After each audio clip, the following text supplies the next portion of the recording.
Assalamualaikum warahmatullahi wabarakatuh. Bismillahirrahmanirrahim. Nahmaduka ya ghafur ya syakur. Mashalli wa sallim barik ala sayyidina maulana Muhammadin wa ala alihi wa sahbihi asma'in. Nama ba'du. Di Indonesia itu orang enggak sholat banyak, enggak poso ya wadah. Tapi nak kon mangan ayam tiren itu enggak mau. Artinya apa? Wali Songo itu berhasil menanamkan haram bahkan bagi orang yang tidak mengindahkan sholat. Ya misalnya ada warung itu terkenal jual ayam tiren, itu mesti diciri. Padahal dia nera sholat itu ya fasik, orang poso ya fasik. Mestinya mangan gadang menisan fasik kan. Tapi tidak juga. Nah, kata Imam Syafi'i, naklul amah anil amah itu penting. Saya ulang lagi, naklul amah anil amah itu penting. Makanya guyonannya saya tuh pernah ditanya seorang jurnalis. Ini kisah nyata. Ketika kerusuhan Mei dulu, ya ketika kerusuhan Mei dulu, itu daging apa itu babi itu utuh di pasar. Yang dicuri itu daging kambing. Lah yang darah itu ditanya, kenapa ada nyuri daging babi? Haram. Lah memangnya nyuri kambing itu halal? Jadi intinya maling saja masih bermadhab. Masih. Saya punya teman di Jogja di pedalaman. Kebetulan satu tempat kerja sama saya.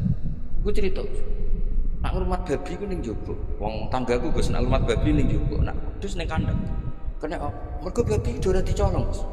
Haram. Nak nyolong wedhus Gus mergo halal. Jadi artinya itu pendidikan halal haram nganti maling iki jek. Itu nak setengah-setengah soleh nyolong itu nyolong pitik ta nyolong babi sing apik go mayura. Pitik mergo halal.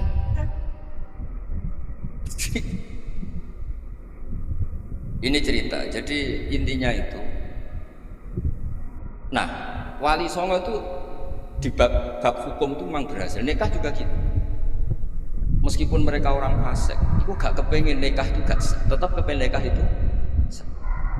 Ayat juga gitu. Ini fatwa kula sekali. Kula nu nate diundang mengakatkan orang yang habis duhur itu nanti ada ketoprak. Tontonan ketoprak. Bukan tontonan pacut goa. Dulu itu memang kula nate tangga Gus Mukhid niku riyen nama kesenian, pacut goa itu nama kesenian. Ya wong ini Gus mungkin jam 09.00 ngakat anak. Tapi mungkin batu dulu wonten ketoprak. Jenengan takon ketoprak, takon ngangkat motor. Terus, ya, wong jenenge jam 09.00 nganti jam 12 itu kan wis, ya sindene wis nang kono macam-macam nang kono lah, sama jenis. Tapi kalau kiai tenan dadi rapati tergawe. Kalau kan kiai sufi, ya fakih, sampean kan mutasawwif mutor. Tasawuf karena kepeksa SK tadi. Itu enggak boleh, ilmu kok mukroh itu enggak boleh dokter. Karena saya baca itu malamnya itu sering ngipi ketemu ulama-ulama dan saya sering baca malah yudroku buluh la yudroku.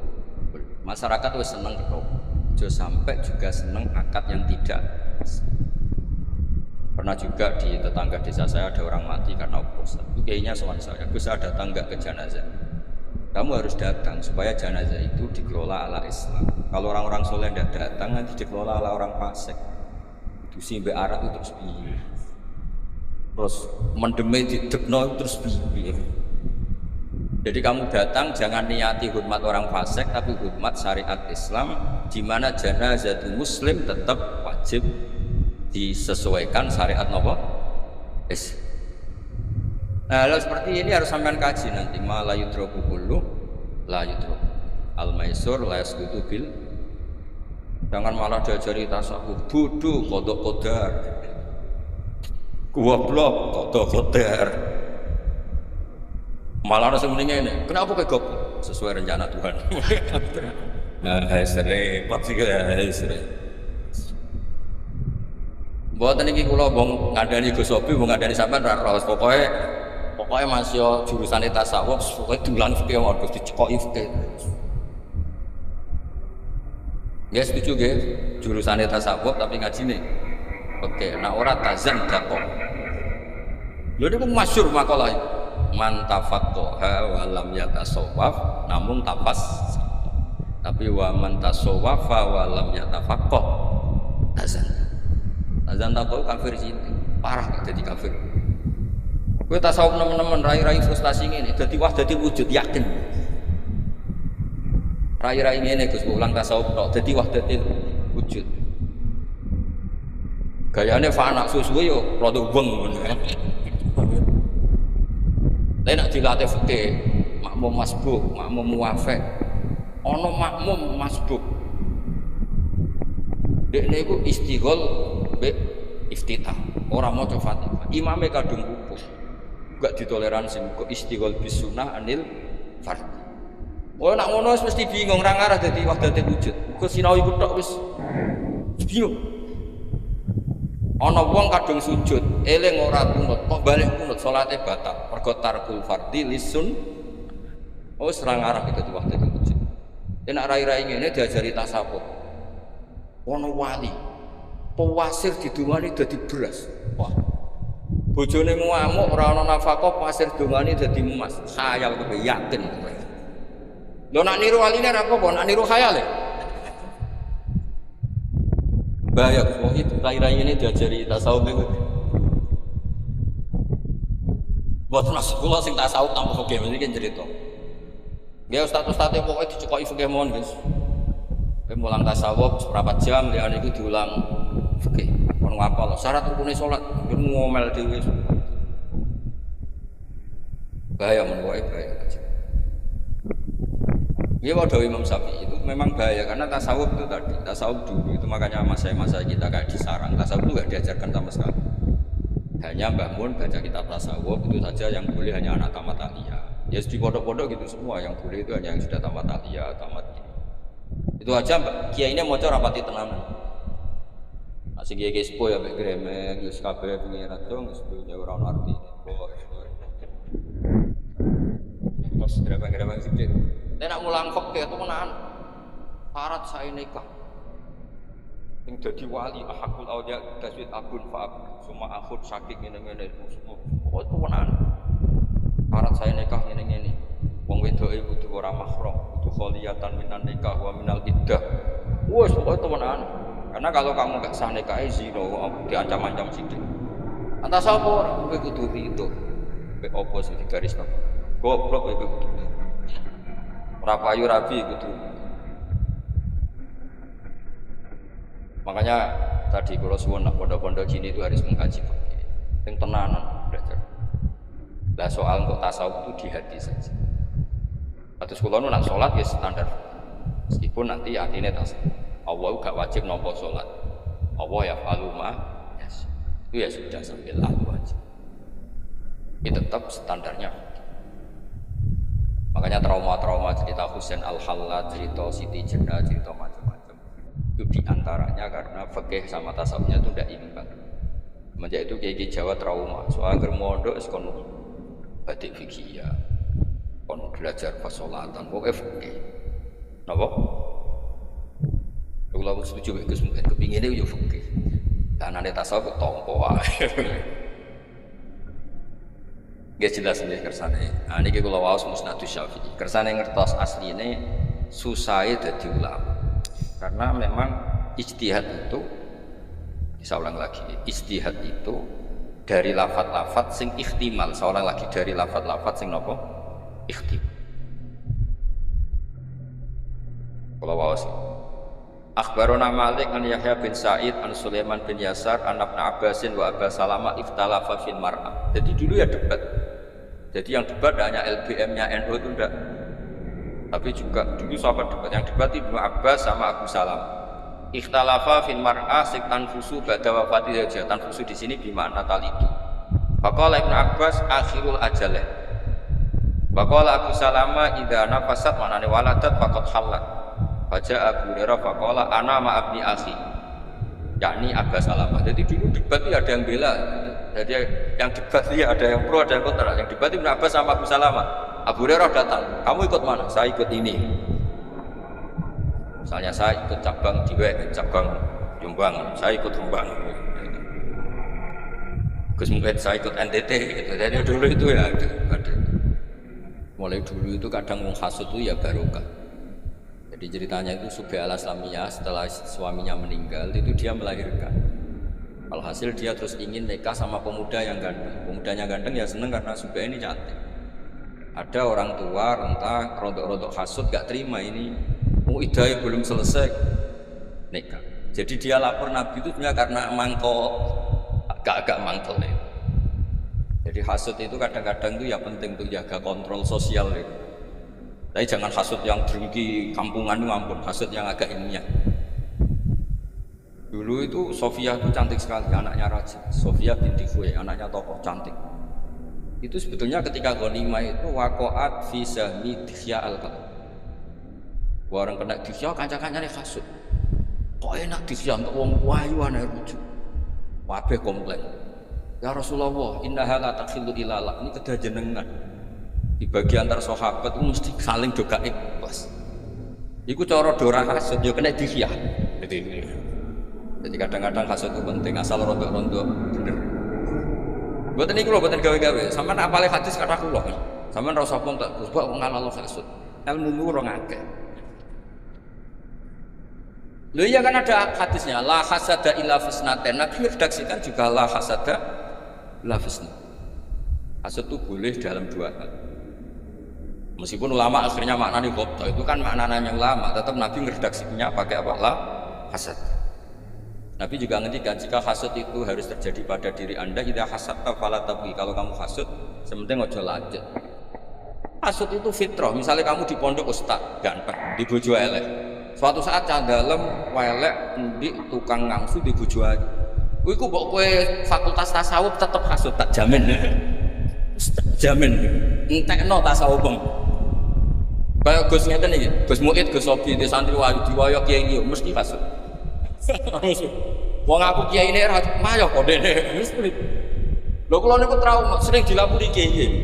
Wonten kiai lapor kula teng Purworejo niki sadar. Wadah kiai Purworejo kiai Magelang, kiai Didi lah sering lapor. Kula niku semantep gak wayo. Biasanya umat hasud kula mau kabar santriku ayu diwayo wong liya. Niku langsung umat hasud kula. Aku sing mulang kowe ora wani kok. Ngoten niku mon otomatis. Ya udah dewe Nabi fata tapi kok aja terus laco terus ngalang-ngalangi terus mitnah ya segrem-grem sithik ngono wae maksudnya. Sampean pinter di pondok ustaz, ya kan? Gak pernah hasud kan pulang. Jebule bocah sing goblok sing sekolah mbok terus. Suatu saat dadi mubalik tenar. Kayak umat hasudnya enggak jawab. Jadi hasud itu tumbuh sesuai konteks sosial. Jadi pemenang atau ngaji ujuk-ujuk terus ketua MUI. Sebenarnya saya hasud semangat nih.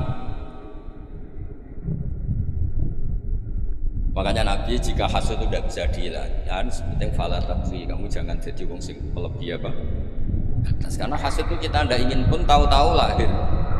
Dia mau bisa sampean ganteng, mau ustad pinter, bojomu elek. Pertama nompo, bareng didolani konco sing cah lanang elek melarat, ajak bojo.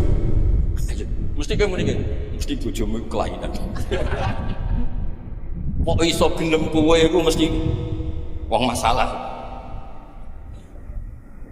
Padahal di rencana kamu itu kolban salimah, pengen di kolbin apa? Salim. Tapi melihat fakta seperti itu tidak bisa. Jauh jurusan tasawuf. Nah, akhirnya walhasil itu diprovokasi. Terus Abu Sanabil bilang nikah kamu itu masalah. Hasil sama Nabi disahkan nikah sama anak muda tadi yang memang idahnya sudah watul. Gak sampean ngerti susahnya jadi seorang Imam Syafi'i. Jadi sekaligus ini maklumat bagi orang-orang yang sering sidik-sidik qala ta'ala tapi tidak ngaji usul. Problem mengkaji Quran, ayat itu berdiri sendiri dan kadang spesifik. Ya tadi misalnya spesifik walladzina yatawaffawna minkum, enggak spesifik tentang orang yang ditinggal mati apa? Suaminya dan idahnya itu 4 bulan 10 hari. Sementara ayat wa ulatul ahmal itu partainya partai mutallaqah. Ya akhirnya kan sebagian sahabat ngangguk ya yang watul hamli tidak masuk yang di al-mutafa'an zaujuhu. Nah, itu Imam Syafi'i itu mengkaji itu lama sekali, termasuk cara pandang seperti ini. Dan sampai ngerti susahnya jadi seorang ulama. Ya saya ulang lagi, susahnya jadi asal usul ijtihad. Di Pulau Jawa di kersane untuk baru ke redaksi ini Imam Syafi'i. Bismillahirrahmanirrahim. Misalnya beliau terangkan, faminha qaulullahi ta'ala fa in talaqaha fala tahillu lahu min ba'du hatta tankiha zawjan ghayra. Jadi kalau perempuan yang diceraikan secara bain, ya saya ulang lagi, perempuan yang diceraikan secara bain, ditalak 3. Ya sampean tahu talak 3 itu gimana kalimatnya? Tolak tuki salasan apa tolak tuki tolak tuki tolak tuki? Mau nak sampean salah apa pun cek santri. Untuk menjadi 3 itu tolak tuki salasan apa tolak tuki tolak tuki tolak tuki? Apa dua-duanya itu baik? Rasa tahu kiai ini nak keliru isin, ya ini isin.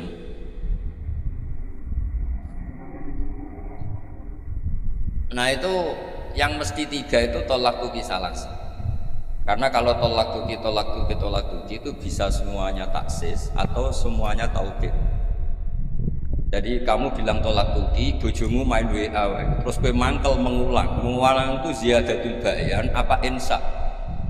Kalau insya berarti menambah jumlah. Tapi kalau memperdengarkan ulang berarti tahu dialekmu. Ulang tasawuf goblok ya kudu rido mbek kodok kodar. Kowe kudu rido mbek kodok kodar, termasuk kayak goblok kerpayu rabi kudu rido. Mboten ngoten, iki di fikih nang ngono. Bodho iku dosa ngoten mawon kersane. Nah, kalau perempuan itu sudah ditolak bain, itu boleh suaminya pertama kembali setelah nikah sama orang. Nah, kata nikah itu akad apa wati? Hatta tangkiha zaujan ghairu. Nah, ini kalau waca redaksi Imam Syafi'i. Fahtamala qaulullah hatta tangkiha zaujan ghairu ayyatazawwajha zaujun sing ghairu. Wa kana hadzal ma'na alladhi yasbiqu ila man khutiba. Annaha idza uqidat alaiha uqdatun nikah faqad nakah. Wahtamala hatta yusibaha zaujun ghairu. Li anna asman nikah yaqau bil isobah wa yaqau bil aqd. Jadi sebetulnya hatta tangkiha zaujan ghairu itu sehingga perempuan tadi menikah dengan suami lain. Nikah itu bisa akad saja, bisa akad plus sudah hubungan intim. Secara lafaz ihtimal. Falamma qala Rasulullah sallallahu alaihi wasallam limra'atin talaqaha zaujuha salasan wa nakaha ba'da rajulun la takhillina hatta tadhubi usailatahu wa yadhu usailatan. Intinya karena berdasar hadis itu artinya nikah yang di Quran hatta tangkiha itu dimaknani apa? Sehingga nikah sama lelaki lain dan sudah hubungan suami nopo istri. Jadi ini Imam Syafi'i itu ingin memaklumatkan bahwa logika lughah itu tidak cukup kecuali berdasar penjelasan dari Rasulullah SAW. Terus sekarang menyangkut iddah. Boten iki kersane seperti redaksi aslinya Imam Syafi'i. Kitab Ar-Risalah itu kitab panduannya semua orang mazhab Syafi'i. Kitab yang dikarang beliau untuk menjelaskan khas-khas mazhab Syafi'i sekaligus belajar Quran gitu. Menyangkut iddah misalnya. Dulu itu ada perempuan namanya Subai'ah al-Aslam. Dia suaminya meninggal, kila baru 16 hari. 16 hari betul, wakila 10 hari, pokoknya 16 hari 10 hari kisaran. Dia melahirkan. Nah, dulu sahabat itu juga debat, yang satu berpikir masuk ayat walladzina yutawaffawna minkum wa yadharuna azwaja yatarabbasna bi anfusina arba'ata asyhurin wasyra, berarti ini Subai'ah diiddahkan 4 bulan 10 hari. Sebagian sahabat cara pandang ini melebu partai, melebu kategori wa ulatul ahmali ajaluhunna ayyatuna hamlah. Karena dia adalah perempuan yang ditinggal mati suaminya. Tentu secara teori lebih spesifik ayat walladzina yutawaffawna minkum. Saya ulang lagi ya, Subai'ah ini kan jenis perempuan yang ditinggal mati suaminya. Harusnya lebih spesifik sebagai yang iddah berapa? 4 bulan 10 hari karena lebih spesifik masuk ayat waladina yutawaffawna. Tapi sebagian sahabat karena dia hamil ya masuknya ayat wa ulatul ahmali ajaluhunna ayatuna napa? Hamil. Jika sahabat itu berdebat, kula waca. Ndak sampean biar ngerti fikih yang Anda kaji sekarang itu sudah fikih mati. Kayak di takrib dingin, mana kula betul takribnya. Kita juga bawa musnad Imam Syafi'i sebagai penghormatan pada majelis ilmu. Supaya kalian biasa pakai referensi. Faqala badu ashabi Rasulillah dzakarawa al-mutallaqat anna iddatal hawamil ayatuna hamlak wa dzakara fil mutafa anha arba'ata asyuri wa asyur. Fa'alal hamil al-mutafa anha an ta'tatta arba'ata asyuri wa asyur. Wa anta doa hamlaha hatta ta'tiya bil iddataini ma'an. Ada sahabat yang cara pandang itu ekstrim. Melihat dia ditinggal mati suaminya berarti iddahnya 4 bulan 10 hari. Tapi melihat dia melahirkan iddahnya waktu hamil. Ya 2 iddah itu kita terapkan. Ya 2 iddah itu kita terapkan. Nah, ini asal usul sebelum ditemukan fikih yang baru. Nah, terus wa qala khairuhu min ashabi Rasulillah. Ini yang agak ekstrim, agak provokatif. Idza wadu'at dabatniha faqad halat walau kana zawjuha al-sarir. Ini agak provokatif kata sebagian sahabat. Karena dia sudah melahirkan, ya iddahnya selesai meskipun suaminya belum dikuburkan. Jadi ana wong ayu, bojone urung dipendem, kok dek ning lahirno, niku iddahnya selesai. Ya agak provokatif. Walau kana zawjuha al-sarir. Tapi kan rabi jenis wong wedok iki, kowe darep parep matine. Karena ini jenis antisosial kan, mosok sing lanang cek terus dipendem wis napa? Nikah, itu jelas antisosial. Tapi sekaligus menunjukkan sangat cantik. Gak mungkin nono wong polu ngrabi wong ngono arep banget ajine. Lan wong elek rasa diidatno wis 2 tahun ra mesti payu rabi. Nah ini sampean ngerti nah. Qala Syafi'i ini kitab Ar-Risalah. Itu kan beliau cerita riwayat. Ini agak provokatif memang dawuh sahabat yang ini. Sampai ngendikan walau kana zaujuha 'ala sar. Artinya meskipun belum dikebumikan, kalau dia sudah watul hamli ya iddahnya selesai. Meskipun suaminya masih al-sari itu belum dikebumikan.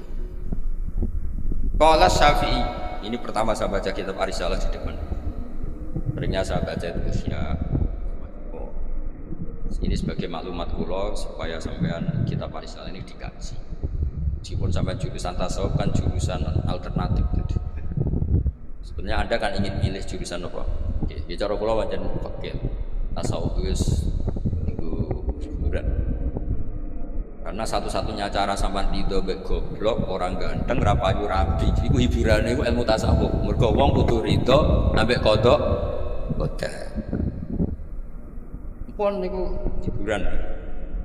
Mana tasawuf darani suf, sebagian ulama darani tasawuf dari kata suf itu kapuk. Kapuk ngeleyang anut angin. Tasawuf itu pokoke urip anut angin. Makanya Imam Syafi'i itu orang paling benci ilmu tasawuf. Wes antipati. Tasawuf dengan makna tadi.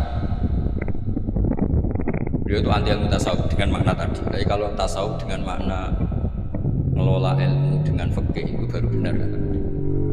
Jujur itu Imam Syafi'i ngendikan, kamu pagi waras belajar tasawuf nggak sampai siang otak kamu ada masalah.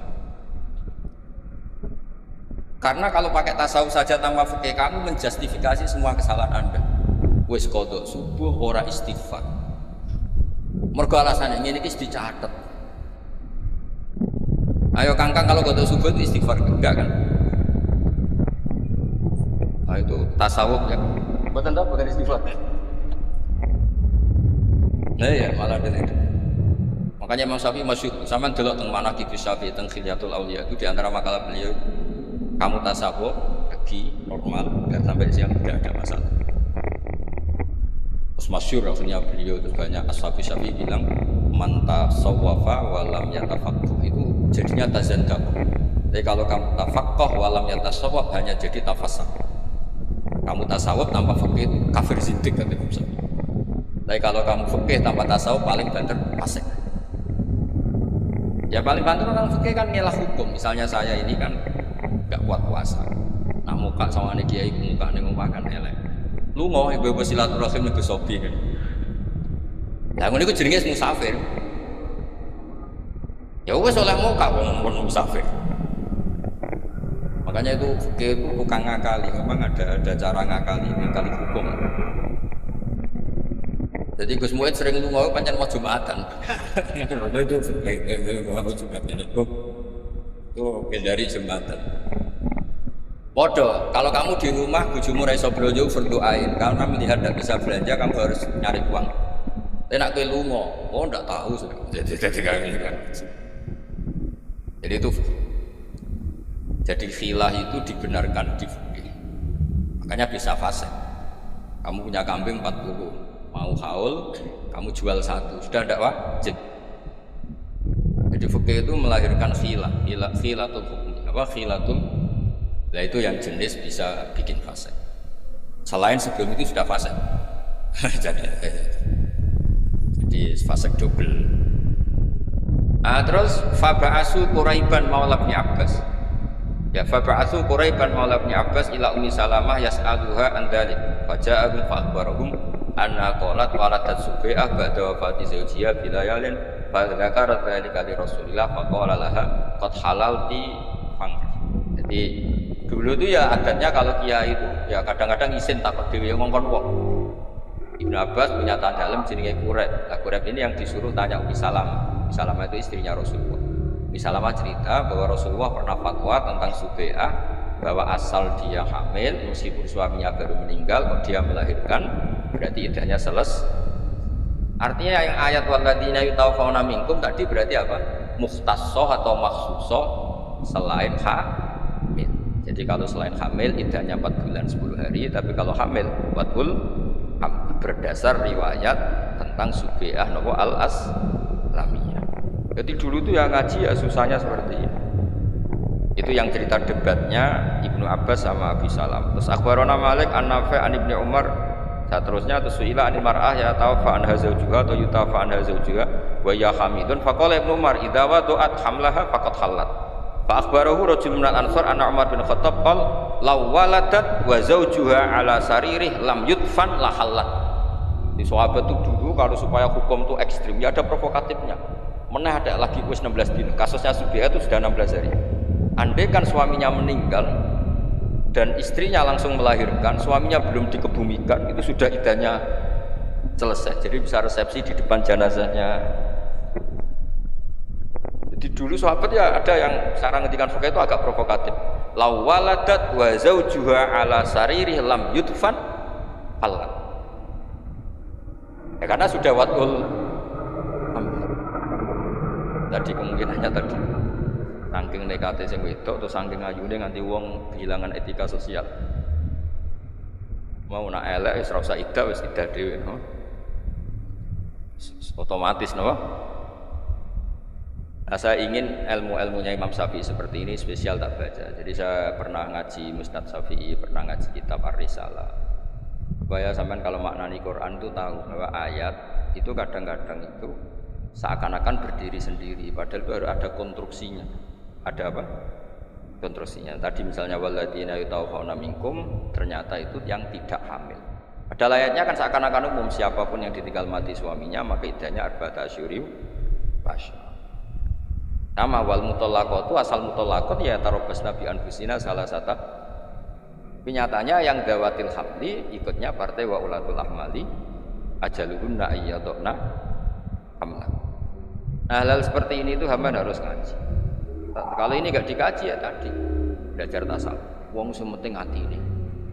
Salat sementing eling pangeran. Lah eling pangeran terus lali rukuk sujud terus salat model piye. Mulai jare wong fikih eling pangeran, nek pangeran wajib rukuk sujud terus eling pangeran tok ora jelas ilinge iku piye.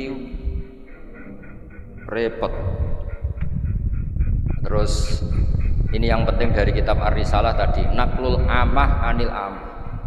Kita ulang lagi napa? Naklul amah anil amah. Itu Imam Syafi'i senengnya bukan main. Sampai kata beliau, jika itu sudah naklul amah anil amah, itu ada orang yang tanya, itu muta'assif atau muta'annid fiddin. Itu harus kamu lawan karena itu mempersulit agama. Misalnya begini, cara kula ya, andaikan saya boleh bermadhab, saya setuju jamaah itu satu sihab. Pondok saya itu tidak saya wajibkan jamaah, tapi alhamdulillah banyak yang jamaah, hampir semuanya jamaah.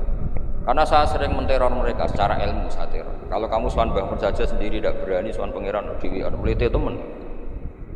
Pokoknya tak kayak analogi yang lha kowe sowan kiai dhewe ane rawani kok sowan pangeran dhewe kok melite to. Susu bocah-bocah yo isin tenan. Tanpa otoritas keamanan tukang takzir, tukang ngecek kamar, senengane nak ziri wong. Mulane keamanan pondok kudu tobat. Wong kok golek salah wong.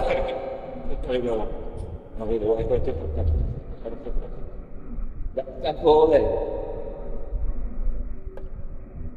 Itu barokahnya niku Gus Sofi tak omongi kok.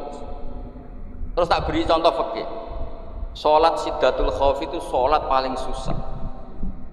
Salat dalam kondisi perang, dalam kondisi tapi Rasulullah pun salat dan tidak sekedar salat jamaah. Padahal kaifiyahe wangele ra karuan. Wa idza kunta fihim faqum talahum sholat faltakum ta'ifatum minhum ma'aka wal ya'khudhu. Terus fa idza sajadu falyakunu min waraikum wal ta'ti ta'ifatun ukhra lam yusallu falyusallu ma'aka wal ya'khudhu hidrahum was. Itu kan susahnya kayak apa? Hadi sholat Siddatul Khauf, dan normal sholat yang normalnya itu harus tarkul jamaah. Makanya pikirannya Ahmad bin Hanbal, andaikan jamaah itu tidak syartun fi sihhati sholat la tarokaha Rasulullah sallallahu alaihi wasallam fi Siddatul Khauf. Andaikan jamaah itu tidak syarat sahnya sholat, pasti Nabi meninggalkan jamaah ketika sholat Siddatul. Tapi nyatanya Nabi tolak. Ketika Rasulullah gerah sampai yuhada baina rajulain, ketika ke masjid harus dipapa 2 orang, tetap jamaah. Itu menunjukkan betapa ekstrimnya jamaah. Apalagi masyhur kan, kalau jamaah itu misalnya sholat tempat, misalnya gini, sampai nyupir dhewean sekali ngantuk tabrak. Tapi nak sampean jadi penumpang, supirnya profesional, ngantuk angop mangan tetep nggon. Jadi sampean jamaah bareng wali kira walillah melok rombongan. Iya kan, masyhur kan ceritanya Syekhona Khalil, kalau beliau pas ibu diminta lah. Alken marah buka, yo Cio, aku apa mulang, semua yang kertakoi mending ngenteni rombongan. Maksudnya kira usah jawab kok ngenteni rombongan. Karena kalau satu bis itu yang dimintai pertanggungjawaban hanya supir, kowe angop ngantuk tetap tujuan. Tapi kalau kamu nyupir sendiri, kamu harus tanggung jawab. Dan potongan nasib sial mesti guling, yakin. Jadi itu filosofi jamaah itu harus tertanam di hati sehingga nggak butuh tadi keamanan juru takzir tadi kayak. Nah keamanan malah seneng, nah orang yang salah gede kegiatan takzir. Repot itu. Nah ilmu itu harus dilatih seperti itu. Saya ulang lagi, ilmu itu harus dilatih seperti itu. Ilmu itu harus berdiri sendiri di atas khauf, di atas takutan, di atas. Terus fa'akom talak qasru antaksuru minas sholat. Dulu orang maknani qasr itu ya seperti di fikih, sholat 4 jadi 2, sholat apal. Tapi kalau Ibnu Jarir atau Bari maknani qasr itu begini. Ketika Siddatul Khauf itu ada qasrus sholat. Maknani qasrus sholat itu yang dulu harus menjadi tidak harus. Misalnya sholat itu harus bersih dari najis.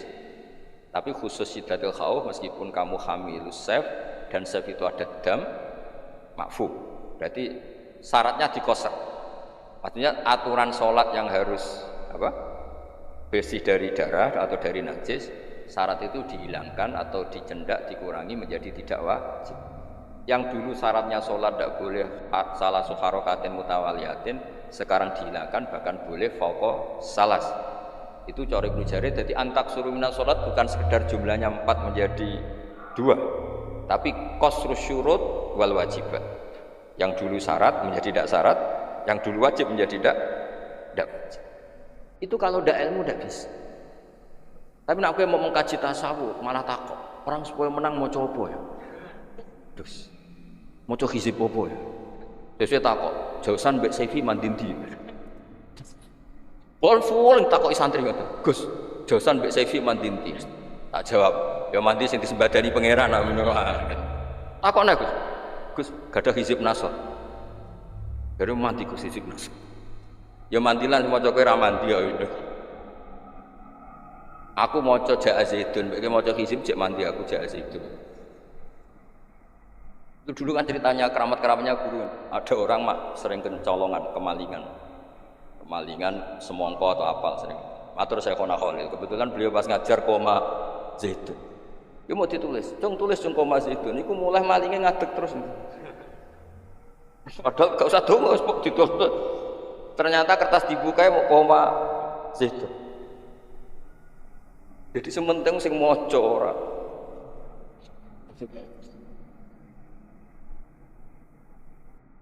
Saya mohon lah, jadi ini saya bentuk penghormatan kula kalian keluarga besar Yai Anwar dan niku ilmu itu segala-galanya, terutama fikih. Ya tasawuf itu ya lewat saja. Hanya guru-guru kita ngajarin tasawuf sebenarnya habis mau boyong diajarkan. Saya ngaji bangun hikam itu ya setelah jadi ma'arif, pinter.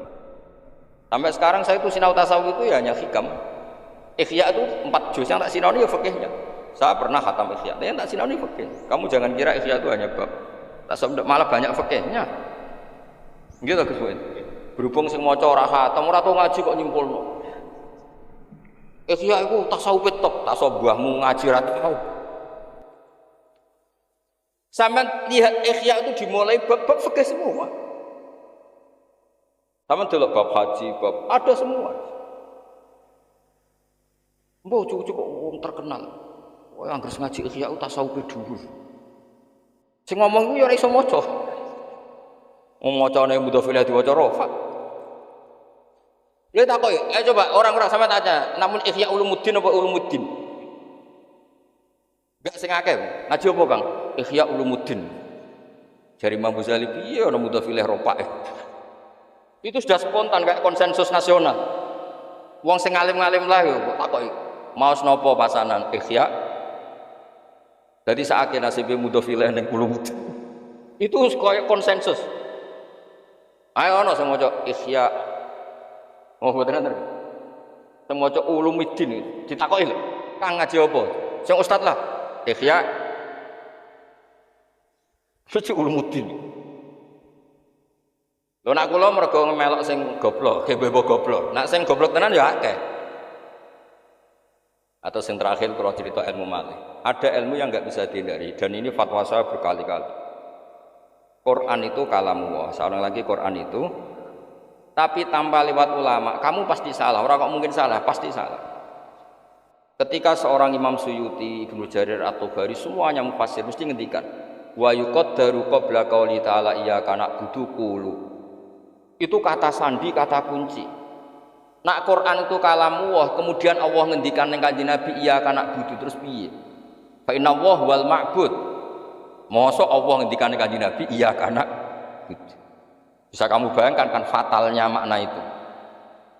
Tapi kalau kamu ngaji sama ulama, hadza qaulullah sing tasyri'an li nabiyih iyyaka na'budu ya bener dawuh Allah, tapi minangka wis diulangno ning Kanjeng Nabi dan Kanjeng Nabi disuruh ngulang. Makanya berarti ketika Allah ngendikan iyyaka na'budu kalimatnya gini kira-kira, ya Muhammad qul iyyaka na'budu. Terus Nabi mengulang iyyaka na'budu. Lah langsung dawuh Allah ning Kanjeng Nabi kacau betul. Mosok Nabi ma'bud Allah abid. Nah hal seperti itu kalau kamu tidak ngaji tidak bisa. Kowe nak belajar tasawuf tok, kasih hati Fatihah. Nak diwaca ping 7 untuk bojo ayu, nak ping 100 untuk bojo rondo, nak untuk wah ya repot.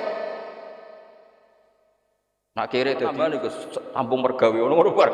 Dadi Fatihah iku dienggo pemalas-pemalas niku. Arepe wiridan juga tampung mergawe. Saya ulang lagi. Ihdinas siratal mustaqim juga ngalami hal yang sama. Fakih fayat Allah bitolabil hidayah. Masa Allah donga ihdinas siratal mustaqim. Mau tidak mau harus kamu ngikuti cara pandang ulama. Wa yuqaddar qabla qauli ta'ala iyyaka na'budu terus qulu utawa qul. Nah, baru sohal makna, baru setelah itu makna menjadi sah. Jadi kira-kira kalau Allah ketemu Nabi Muhammad, kira-kira ya qul ya Muhammad iyyaka na'budu. Nabi ngendikan iyyaka na'budu. Qul ya Muhammad taliban ad-du'a atau da'iyan ilallah ihdinas siratal mustaqim. Fayaqulu Nabi ihdinas siratal mustaqim. Jadi ku qaulullah taala yang sudah ditatbik atau menjadi miliknya Kanjeng Nabi sallallahu alaihi wasallam. Itu kalau kamu tidak ngaji fikih tidak bisa. Kamu kira fikih itu hanya halal haram enggak. Ilmu tafsir juga namanya fikih karena fikih itu mutlakul fahmi, mutlakul ma'rifah, itu jenis fikih. Makanya di Quran ada ayat apa? Ma nafqahu katsiran mimma taqul wa inna lanaraka fina dhaif. Ma nafqah maknanya enggak paham. Dan orang kalau sudah alim fikih seperti ini itu pasti wali. Tadi tidak usah daftar, tadi kan kata Gus Mu'id sudah. Wasilas mayuridillah bi khairan yufaqihu fit. Udah ada usah mafhum mukhalafah, banyak tersangkanya nanti. Berarti kalau tidak pinter ya lam yuridillah bi khairan. Udah ada usah mafhum mukhalafah, nanti banyak tersangkanya. Loh Mbah Mun itu guru saya, bapak ya guru saya. Mbah Mun itu kalau sama orang alim itu enggak pernah nyalahkan. Kalau nonton pondok ya dibeling saya naik dia. Tapi Mbah Mun kalau orang hormat, masuk santri dan alim dihormat. Pernah ada teman saya itu ya rontok-rontok hasut, rontok mervokasi. Nak Gus Pak jenengan baro, padahal ya saya naik dia. Wong dipilih pangeran ngalim, itu yuridillah bi khairan. Terus ki ape opo ya? Wong pangeran wa yuridillah bi khairan kok aku wani. Iku cara banget. Cara sampean alim aku ra wani yakin. Hubung ra alim wis tenang. Piye-piye wong alim yuridillah bi khair. Sampai saking ekstrimnya Mbah Mun ini yang agak lazim. Fa'alimun bi ilmihi lam ya'malan mu'adzabun min qabli ubadil. Itu kan umumnya ulama itu dipakai tahdzir supaya orang alim itu ya'malu bi ilmi. Kalau kata Mbah Mun ndak, malah enak nang bar. Jadi mu'adzabun min qabli ubadil wasan nak cara Mbah Mun. Dan saya dulu di Eskal Gus Sobi, bareng tak cari itu ada. Zaman kalau enggak percaya nyari di sarahnya Burdah yang dikarang Imam Bajuri. Ada yang baca Bajuri.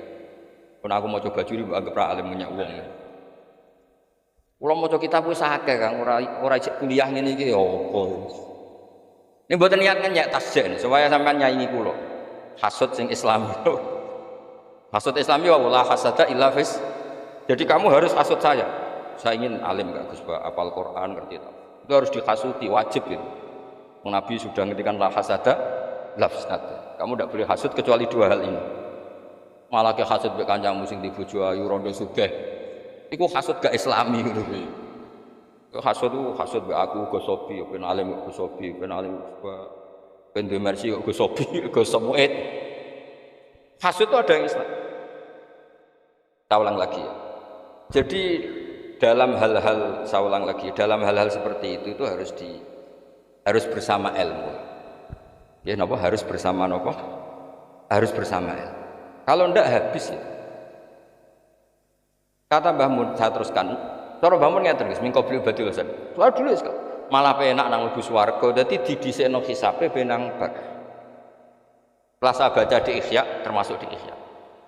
Sampeyan kalau enggak percaya cari di Fadhailul Ilm atau Fadhailul Ta'lim. Itu wong alim sing taduru aktabu, fatan daliku aktabu. Orang alim yang jadi karoha itu jadi tontonan di neraka karena dia layak malu bi ilmi. Itu kayak tontonan. Itu di Ihya Gus, itu ceritanya diteruskan.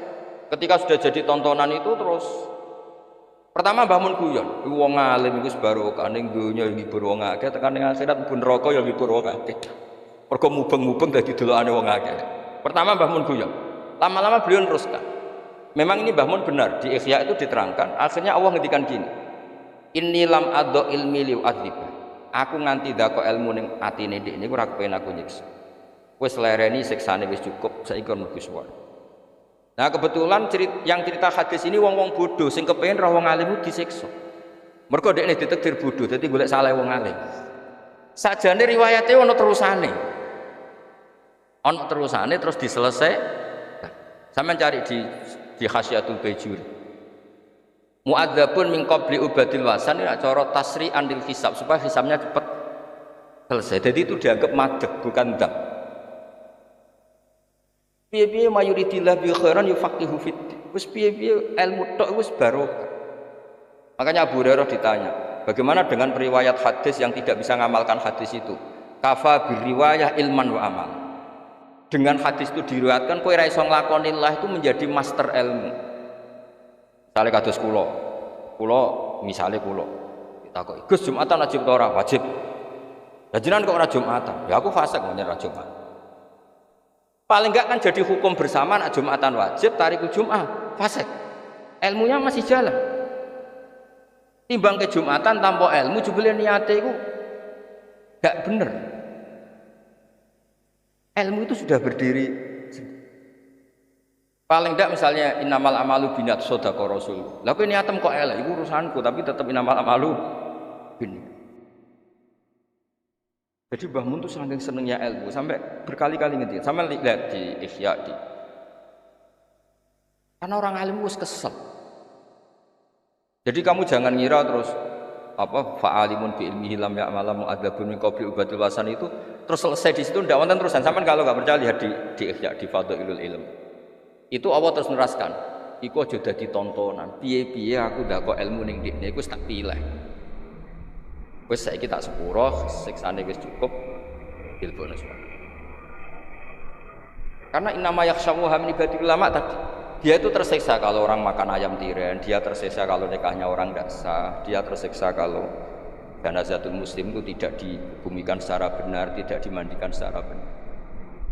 Artinya dia punya komitmen terhadap agama ini meskipun dia sendiri fasik. Ya kayak tadi misalnya ada orang mati oplosan itu geger. Ya yang kampung situ datang ke saya, Gus ini kula nyolati mboten mati ini oplosan. Diwis salat ini nekani prosesi janazatul muslim. Karena kalau kamu tidak datang nanti mereka punya cara sendiri dan itu bisa bahaya. Makanya masyhur Imam Nawawi fatwa kalau ada orang fasik meninggal dengan cara yang tidak benar misalnya bunuh diri, orang Islam di situ tetap harus datang supaya tetap dikelola ala apa? Islam. Jadi ini kan ini ilmu. Lalu saya ulang lagi, lalu kamu sederhanakan pakai tasawuf kabeh kersane pangeran. Makanya kata Sayyid Abdul Al-Haddad, isnadul masyiah itu juga dakbul kufar. Orang kafir ngomong wa qala alladziina asyraku law sya'allahu ma asyrakna. Jadi isnadul masyiah itu ya kelakuane wong kafir. Malah nak ning surat Yasin lebih ekstrim. Ada orang kaya, orang kafir disuruh sedekah sama orang melarat. Kalau saya sedekah ke dia itu merusak rencana Tuhan. Sampai dia miskin, memang Allah merencanakan dia miskin. Kalau saya mengkayakan dia merusak rencana Tuhan. Gue jelaskan, wa idza qila lahum anfiqu mimma razaqakum wa qala alladziina kafaru lil ladziina amanu bi anutimu sing man law yasha'u at'ama. Hadza lam yat'am li annahu arada wa bidzalik. Pamata nutimu berarti merusak rencana Allah. Jadi nek kowe nuruti ngono, aku bodho rencanane Allah, nek kiai ku minterno, kiai perusak rencana Allah. Iku kafir ngono iku, perilaku ngono iku kaya wong kafir. Ya kan sampean nak ngaji Yasin. Lah sampean nganti ra paham mergo mau golek kasihate. Pokoke diamuki terus Gus Muid kersane tasawufe rada rusak nganggo fikih. Wa idza qila lahum anfiqu tasqala alladziina kafaru lil ladziina anut imu ana ta kenging makan kita. Man ing wong lau yasya lamun ngersano sapa wa atamah mongko maringi dar sapa wa ing man. Mosok aku ngekek mangan orang, saya ngasih makan orang yang dalam rencana Tuhan memang dia gak dikasih. Makanya saya tidak mau, nanti merusak rencana. Artinya gini, isnadul masyiah itu tidak ada busolihin terus, enggak. Kalau orang soleh isnadul masyiah karena merasa dia makhur, dia mutor, Allah yaf'alu ma. Ya kalau orang soleh isnadul masyiah karena masya Allah kana wala masalam. Tapi kalau isnadul masyiah orang tidak soleh itu dipakai khilah, dipakai justifikasi. Digoreng, ya cara politik digoreng tadi. Muhasabah itu sudah jadi perilaku ya. Karena dulu orang tua saya, guru-guru saya kalau ngandani itu, bayangkan kalau kamu jadi dia. Jadi misalnya kita mentang-mentang atasan, otoriter sama bawahan. Bayangkan kalau kamu jadi yang bawahan itu kayak apa? Laukun tamakana, kalau orang Arab bilang bayangkan kalau kamu di posisi dia. Makanya guyonannya orang-orang Indonesia itu kan orang ngaramkan judi gitu, bareng dikasih tahu. Tapi yang menang anak jenengan, alhamdulillah. Ternyata ngaramkan itu karena ada anaknya. Kalau anaknya yang menang ya seneng. Meskipun itu guyonan, tapi saya punya padanan itu dalam kitab hikam. Nabi Ibrahim itu Khalilur Rahman, tentu bencinya minta ampun sama yang namanya maksiat. Suatu saat beliau diterbangkan di alam malakut. Itu kalau di hikam saya halaman 15 juga. Saya masih ingat betul. Mungkin kalau Anda beda halaman karena beda cetakan atau nggak punya kitabnya. Atau punya tapi tidak bisa baca. Nah itu jadi berbagai kemungkinan. Atau punya tidak bisa baca tapi dianggap jimat. Atau tiga pencitraan, banyak itu kaji-kaji tidak bisa baca kitab tapi di ruang tamunya kitabnya besar-besar. Pencitraan itu, tapi ya bagus lah, nggak apa-apa untuk syiar. Setelah diterbangkan di alam malakut, diperlihatkan sama Allah, ada orang pezina, ada orang syaribul khomri, ada orang mabuk, ada orang macam-macam. Allah tanya sama Nabi Ibrahim, bagaimana pendapat kamu Ibrahim tentang mereka yang maksiat? Kata Nabi Ibrahim, ya Allah, habisi saja mereka, mereka hidup di bumi engkau, makan rezeki engkau, kemudian mereka tidak taat sama engkau. Singkat cerita, di fase itu, saya ulang lagi, di fase itu Allah nuruti sampai sekian peristiwa, mungkin 3 atau 4. Sudah setelah sekian tahun Nabi Ibrahim lupa peristiwa itu, kemudian beliau diminta menyembelih anaknya. Ini versi kitab Hikam. Memang versinya banyak tentang kenapa Nabi Ibrahim disuruh menyembelih anaknya. Ketika mau menyembelih anaknya, Nabi Ibrahim ragu. Huwa samratu fuadi, anak saya ini buah hati saya, kenapa engkau suruh menyembelih? Terus kata Allah, apa kamu tidak ingat ketika kamu saya angkat di alam malakut, kemudian kamu usul bunuh-bunuh, saya tidak mempertimbangkan usul anda, tapi kenapa sekarang saya merintahkan kamu mikir gitu? Terus, ya karena ini anak saya ya Allah.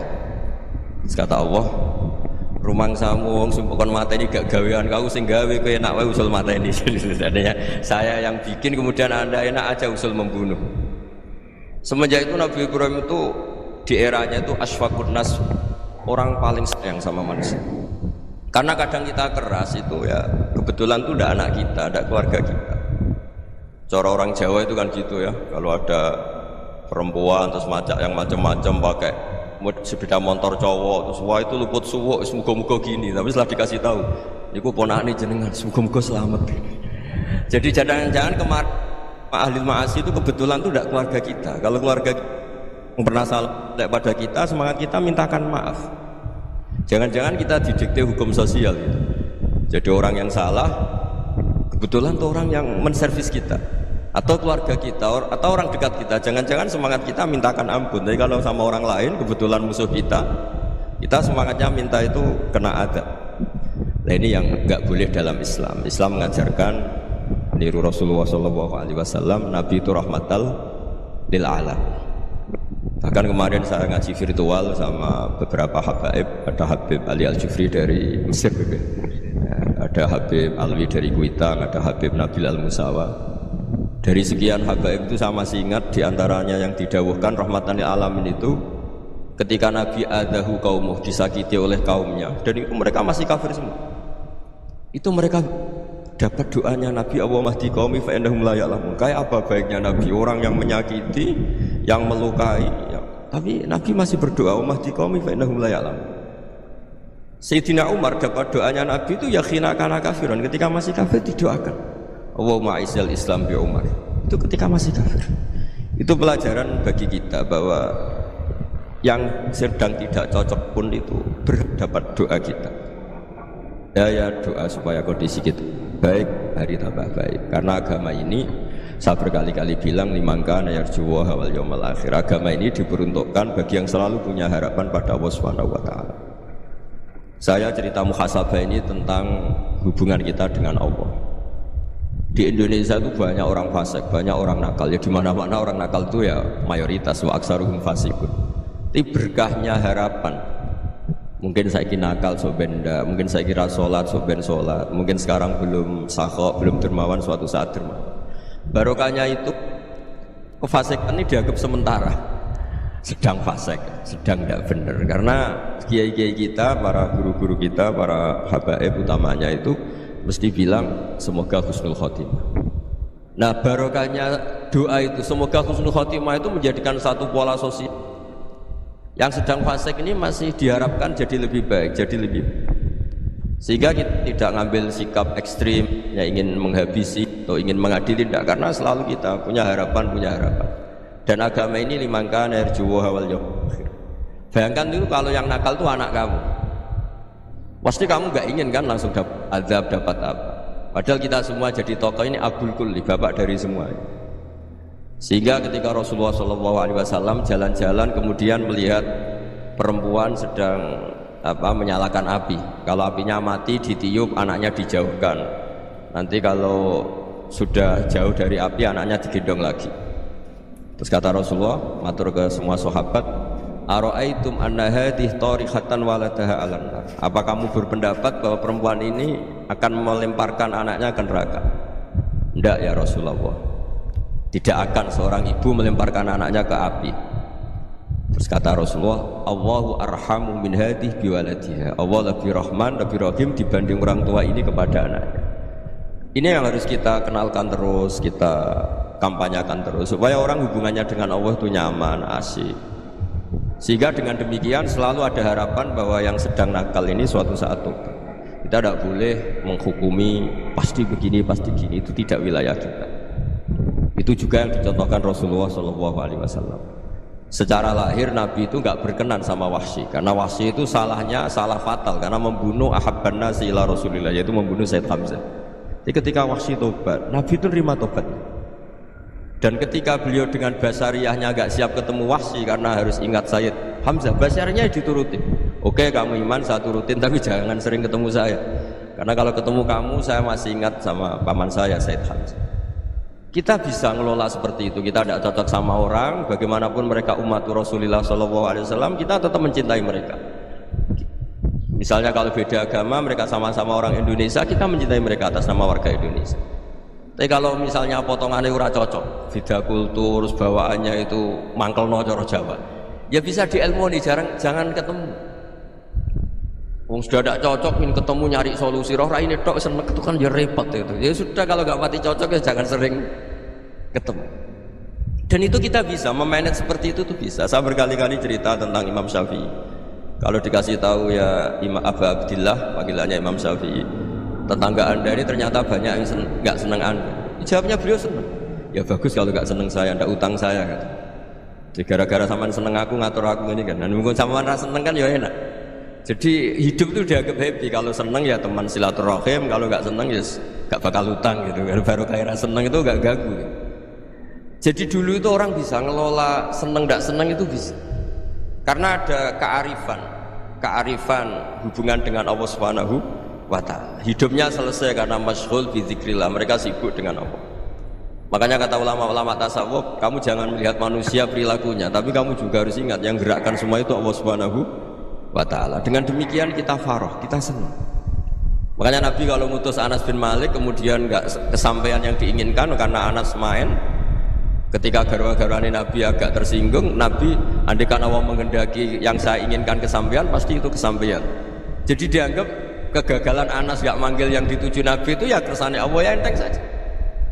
Sayyidina Ali lebih parah lagi yang dialamin. Itu dalam beliau kalau dipanggil tuh nggak cepet-cepet ke sana. Ketika ditanya, kenapa kamu tak panggil nggak cepet ke saya? Amin tuh ukubatak, karena aku tahu kau orang baik itu pemaaf. Jadi makanya orang-orang soleh dulu itu bodoni gitu. Makanya sekarang kalau ada orang bodoni itu mesti bidik orang soleh. Kalau orang-orang soleh itu kakean husnudzon akhirnya sering dibodonin. Abdul bin Umar itu masyhur itu. Kalau ada budaknya sering sholat, sergap sholat itu dimerdekakan. Akhirnya nggak sholat pun pura-pura sholat.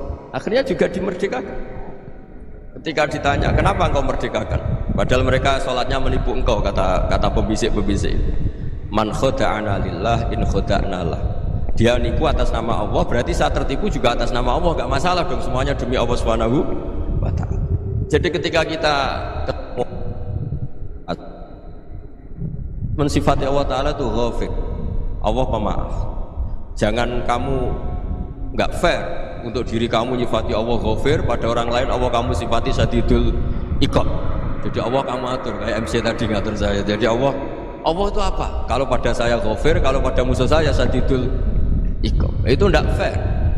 Kalau anda punya harapan kepada Allah karena Allah Rahman Rahim, Allah ghafir, sebenarnya Allah pada musuh kita ya bisa saja Allah ghafir, bisa saja Allah Rahman Rahim. Sehingga kita melihat orang lain yang kita tidak cocok itu ya enteng saja. Itu min ummati Rasulillah sing tanaluhu syafa'atu, tanaluhu sa'atu rahmati, tanaluhu fair. Jangan dengan kita kayak mesti dapat rahmat, jangan orang lain kayak Allah pasti syadidul iqab, itu tidak boleh. Sehingga ketika ada orang Badui, singkat cerita orang Badui ini kencing di masjid, semua sahabat membentak dia, yang nggak bentak hanya Nabi tok. Saking mangkalnya orang ini karena semua sahabat bentak kecuali Nabi. Setelah dibenarin Nabi, terus Nabi nyuruh sabbu ali danuban min ma'in. Setelah disucikan masjid itu, dia berdoa keras kan. Allahumma arhamni wa Muhammadan wa la tarham ma'ana ahadan. Ya Allah, yang berhak dapat rahmatmu hanya saya dan Nabi Muhammad, yang lainnya jangan. Karena yang lainnya tuh jengkelin, gitu aja saya salah dimarah-marahin. Jadi kalau kamu doa terbatas ya kayak orang Bedui ini, kayak orang Arabi. Apa kata Nabi? Laqad tahajjarta wasian. Allah yang rahmatnya luas menjadi kamu sempitkan. Karena kamu mau atur Allah hanya Rahman pada Indonesian Power, pada NU, pada kita yang orang lain nggak perlu dapat. Itu kan kasihan Islam, karena Islam terus nggak dimiliki semua orang. Allah tidak dimiliki semua orang, Rasulullah tidak dimiliki semua orang, karena dipek NU, dipek ormas tertentu, dipek, nggak boleh seperti itu. Nggak boleh takhasyar tawasian, kata Nabi, tidak boleh mempersempit zat yang rahmatnya itu luas.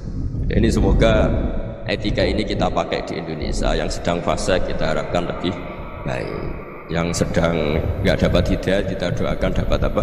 Hidayah. Masyhur kan, makanya tadi saya mohon sama Habib Ali supaya Habib Ahmad supaya tetap mahalul qiyam tabaruk sama Habib Ali. Di antara doa-doa di Simtud Duror masyhur itu antuqabilal mudhniba minnah bil ghufran wal musi'a bil ihsan. Jadi harapannya para habaib, para orang-orang baik dulu ya, semoga yang dosa itu dimaafkan, yang sedang salah dibuka, bikin lebih baik. Nabi itu tugasnya juga gitu, wastaghfir li dzambika walil mu'minina wal mu'minat. Nabi itu tugasnya juga memintakan ampun yang sedang salah. Nah ini cobalah jadi etika kita, muhasabah kita. Jadi muhasabah itu cara berpikir kita set, kita pikir ulang. Ternyata semangatnya seorang Nabi itu wastaghfir li dzambika walil mu'minat. Semangatnya itu memintakan ampun. Orang ahli tafsir tahu semua kalau Nabi itu tidak mungkin dosa. Jadi itu khitabun Nabi wa urida bihi ummatu, itu khitab Nabi, tapi yang dimaksud itu umatnya, karena Nabi tidak akan mengalami dzambun, tidak akan mengalami dosa. Sekarang enggak, kadang-kadang kita ini kalau orang lain salah itu semangat. Kalau di perusahaan ada teman salah, apalagi pimpinan salah itu seneng, barokahnya salah bisa ganti kan gitu. Ya, jadi kalau mungkin di dunia tokoh juga gitu, barokahnya ada tokoh salah, kita yang jadi populer sendiri, tidak boleh seperti itu. Kita harus salimus sodri di jami'il muslim. Jadi ini harus dilatih. Saya tadi matur sama Habib Ahmad, latihan kita jadi hidup. Nabi itu kalau resep jadi wali itu kata Nabi gampang. Kata Nabi, kalau kamu ingin disenangin Allah, ya sudah, kalau kamu asbahta wa amsayta gini-gini, perasaan kamu, kata Nabi, jangan punya perasaan ghil sama orang muslimin. Itu sudah wadhalika min sunnati. Makanya Nabi ngendikan la yablughni ahadun an ahadin syai'an. Ada yang baca la yuballighni ahadun an ahadin syai'an. Seseorang jangan melaporkan ke saya tentang salahnya yang lain. Fa inni akhruju ilaikum wa ana salimus sadri. Karena saya ingin ketemu sampean semua dalam keadaan salimus sadri, tidak punya perasaan apa-apa. Karena kalau nurutin membisik, nurutin informasi itu ya repot, karena orang pasti sepihak. Ada kiai yang top datang ke kampung-kampung ning desa-desa. Kata yang seneng itu punya akhlak. Wah itu bagus orang besar datang ke kampung-kampung. Kata yang nggak seneng, wah itu jobnya kiai kecil kok diambil, itu kan ya kasihan itu kan sudut pandang. Makanya saya sering bilang, akal kita ini cukup untuk mentasdik Rasulullah SAW. Meskipun perasaan kita kadang orang Jawa itu beda. Saya berkali-kali bilang sama peneliti dari Jogja, kenapa sih Gus para nabi itu kok poligami istrinya banyak? Nabi Dawud katanya itu berapa? Nabi Sulaiman malah jumlahnya agak terbatas ini. Nabi Muhammad itu paling sedikit. Saya tanya gini, perempuan itu orang lemah, jadi kalau nolong orang satu gimana baik, kalau nolong orang dua ya lebih baik, ya sudah kira-kira seperti itu. Paling tidak akal kita masih tahu kalau orang baik itu kan mesti baik, nolong orang satu baik, nolong orang dua ya lebih baik, nolong orang tiga lebih baik. Tapi kalau kamu orang nggak baik, satu saja kamu terlantarin, kamu miskinkan, kamu ya tinggal diukur kan. Kalau orang baik nambah baik, tapi kalau orang buruk tambah buruk. Nah itu akal kita bisa menganalisis kenapa sih nikah itu ada yang poligami, ada yang enggak. Ya sudah, ukur saja diri kamu. Misalnya kayak saya elek keriting, rabi terus, memperbanyak wong elek, orang perilaku netok raine dadi elek kabeh. Tapi nak kowe ku ganteng, alim, ganteng, sugih, anake ganteng-ganteng, berhubung kowe saleh ahli swarga kabeh, mertua yo bangga karena karir kamu meyakinkan. Ini mertua kamu aja gak bangga mau nambah. Ipar gak bangga, mertua gak bangga, desa kamu yang kamu wayai juga gak. Beda dengan Nabi ketika nikah Juwairiyah itu. Itu nggak ada pernikahan sebarokah Nabi dengan Zuhairah itu Azharu Rasulillah. Di situ habis perang banyak tawanan gara-gara jadi bisanya Nabi langsung dibebaskan semua karena Azharu Rasulillah. Sekarang bisanya Kanjeng Nabi. Dulu Abu Sufyan mangkalnya bukan main sama Nabi. Gara-gara putrinya dinikah terus langsung jadi. Kalau kamu kan enggak, nikah satu, nikah lagi. Satu kampung musuhnya. Karena istri pertama ya cemburu, yang kedua agak bangga. Wah itu selesai itu. Di dunia wal akhirah. Maksud saya, nganalisis Islam itu harus pakai akal.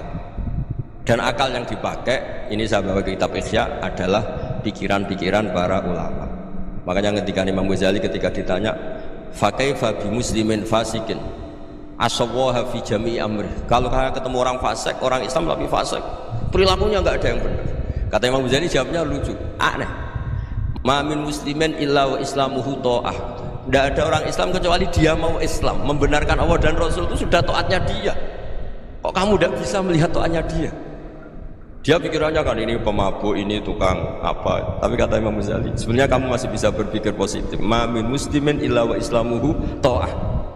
Tidak ada seseorang Islam ketika dia milih Islam itu pasti ada taatnya, yaitu tasdik pada Allah dan tasdik kepada Rasulullah SAW. Jadi dengan pola seperti itu, maka di antara guru-guru kita yang modern ya di era Mbah Maimun, di sini ada Habib Ahmad, Habib Salim, syair yang sering dibaca beliau adalah ada orang munajat sama Allah, ini cerita munajat. Itu orang itu ngendikan gini, ana muznibun, ana mukhtiun, ana asi, huwa rahimun, huwa ghafirun, huwa afi. Ya Allah, saya mukhti, saya orang yang salah. Ana muznib, saya orang yang dosa. Ana asin, saya sering maksiat. Tapi engkau ya Allah, engkau ghafir, pemaaf. Engkau rahim, maha pengasih. Engkau afin, yang mudah memaafkan. Kata orang ini, ya agak kurang ajar tapi saking senengnya sama Allah. Qobal tuhunna salasatan bisalasat. Ya gini saja ya Allah, sifat engkau diadu dengan sifat saya. Engkau Tuhan, mesti nggak boleh kalah. Gitu. Terus wasatahliban ausofu ausofi, dan engkau pasti pemenangnya. Gitu. Jadi ada orang rayu Allah dengan cara seperti itu ya ada ya. Saya ini manusia, salah saya banyak. Engkau ampunannya banyak. Engkau Tuhan, Gusti, nggak boleh ampunan Anda, ampunan engkau kalah dengan salah saya. Nggak boleh Tuhan kok kalah. Jadi untuk supaya orang punya harapan gitu. Banyak juga wali-wali yang jadab ketika datang ke makam Rasulullah SAW. Itu kalau dongo ya agak kacau sebetulnya, cara syariat agak kacau. Ya Allah, engkau punya dua pilihan. Jika engkau menjadikan saya soleh, surah habibuk, yang senang kekasihmu, yaitu Rasulullah SAW. Tapi jika engkau menjadikan saya fasik, surah adubuk, yang senang itu setan. Monggo jenengan mau menyenangkan kekasih jenengan, mau menyenangkan musuh jenengan, monggo jenengan bebas kok memilih. Dan mestinya Allah ya senang menyenangkan kekasihnya. Jadi ya, intinya Allah dipaksa untuk menjadikan dia orang soleh gitu. Jadi kayak kemarin itu Pak siapa yang kesini yang sama jenengan kuliah kesini itu sama Habib Ahmad. Saya pertama nggak mau, lama-lama Habib Ahmad ini gimana Gus, orang tahunya saya dekat jenengan, kalau nggak kasih saya malu. Ini kayak doanya wali yang tadi. Nggak punya pilihan, nggak ada pilihan deh. Jadi saya mohon muhasabah itu dimulai cara berpikir.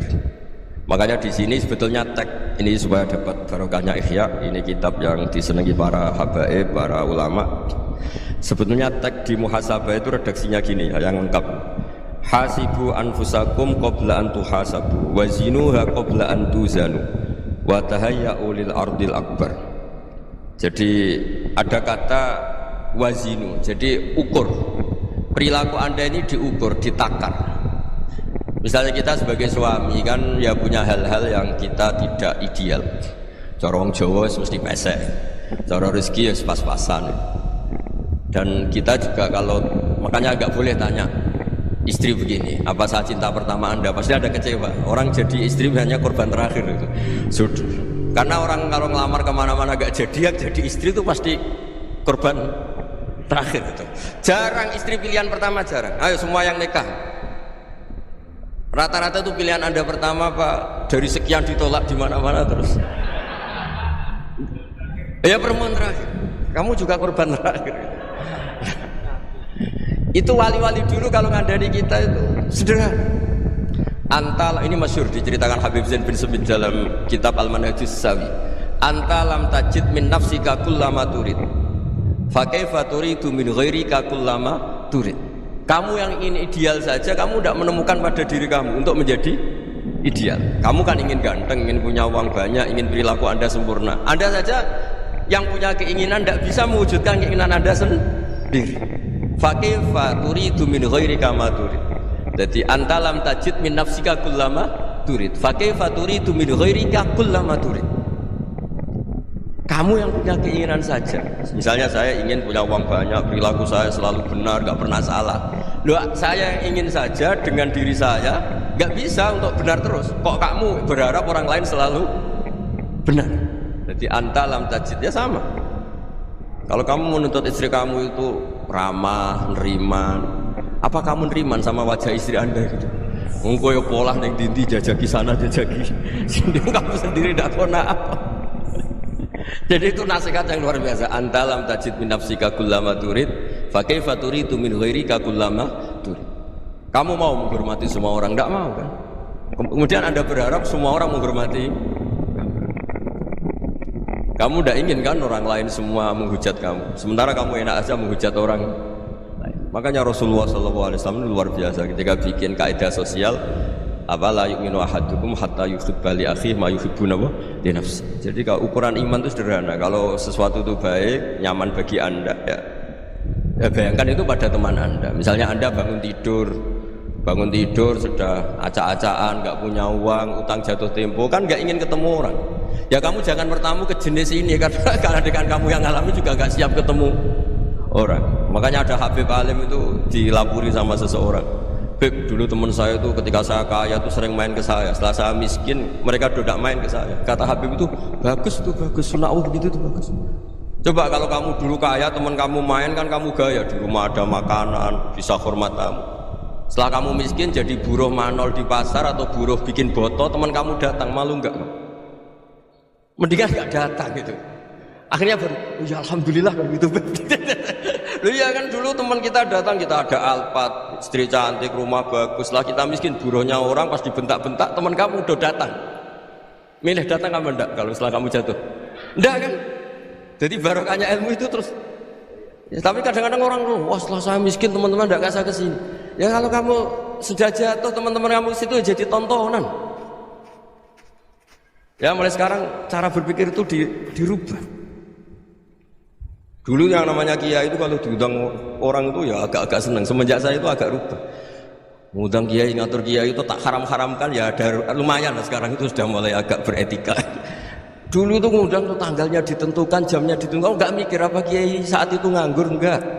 Punya wadifah, enggak. Dia milih tanggal yang dia nganggur, enggak mikir pas itu kiainya nganggur apa, enggak.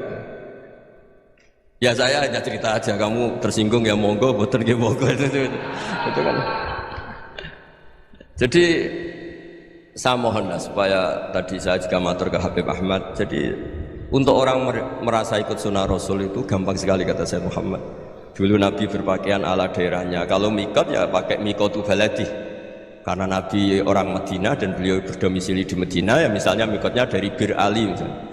Tapi kalau Anda orang kawasan Tanim mau umrah ya dari Tanim. Misalnya kawasan Jirona ya dari Jirona. Artinya apa? Kamu ngambil mikot karena Nabi mikot misalnya dari Bir Ali, bukan berarti kamu harus seperti Nabi di Bir Ali, kamu orang Mekah, misalnya kamu orang Tanim, orang dia harus dari mikot apa? Baladi. Sama, makanya di fikih-fikih itu kalau tahnik anak, Nabi orang Arab, halawiyatnya kurma ya kurma. Kalau orang Jawa sedegan, semua podo-podo. Ya podo-podo manis. Jadi ini tabaruk sama Sayyid Muhammad, ini ada murid beliau Habib Ahmad, saya baca supaya orang itu merasa ikut Nabi itu gampang sekali. Ini saya baca ya di halaman tadi disaksikan Habib Ahmad 433 di kitab apa ini? Manhajus Salaf fi Fahmin Nusus. Itu kata Sayyid Muhammad, wa kanat sunnatu Rasulillah annahu yat'amu ma yajiduhu fi ardi wa yalbasu ma yajidu wa yarkabu ma yajidu mimma abahu wa ta'ala. Faman istamala ma yajidu fi ardi fa huwa al-muttabi' lis-sunnah. Kama annahu hajjal baita min madinati. Faman hajjal baita min madinati nafsi fa huwa al-muttabi' lis-sunnah. Wa illam takun hadhil madinatu tilka. Jadi intinya misalnya Nabi dulu itu ngasih sedekah kepada fakir miskin ya pakai dinar, dirham. Ya kalau orang misalnya sedekah pakai rupiah ya sudah ikut sunnah Nabi, jangan Nabi pakai dinar loh, kamu kok pakai rupiah. Dulu dinarnya Nabi udah ada tulisannya Bank Indonesia, kamu ada tulisannya Bank. Ya tidak ada seperti itu. Ya jadi misalnya Nabi sedekah pakai tamar atau pakai al-aqid, ya kita pakai beras, pakai apa? Supaya orang tuh bahwa Rasulullah itu milik kafatal linnas, milik semuanya. Sehingga merasa ikut sunnah Nabi itu ya semuanya. Makanya dulu Mbah Mun kalau motivasi saya supaya bombong, kalau orang Jawa bilang bombong. Wong Jawa itu mesti ono wong alim. Beliau menyontohkan Mas itu Mbah Fadl, Senori, Mbah Ihsan Jambas itu bisa ngarang-ngarang kitab luar biasa. Padahal beliau bukan orang Arab. Imam Sibawai itu orang Persia, Imam Ghazali orang Tos itu juga ikut Persia.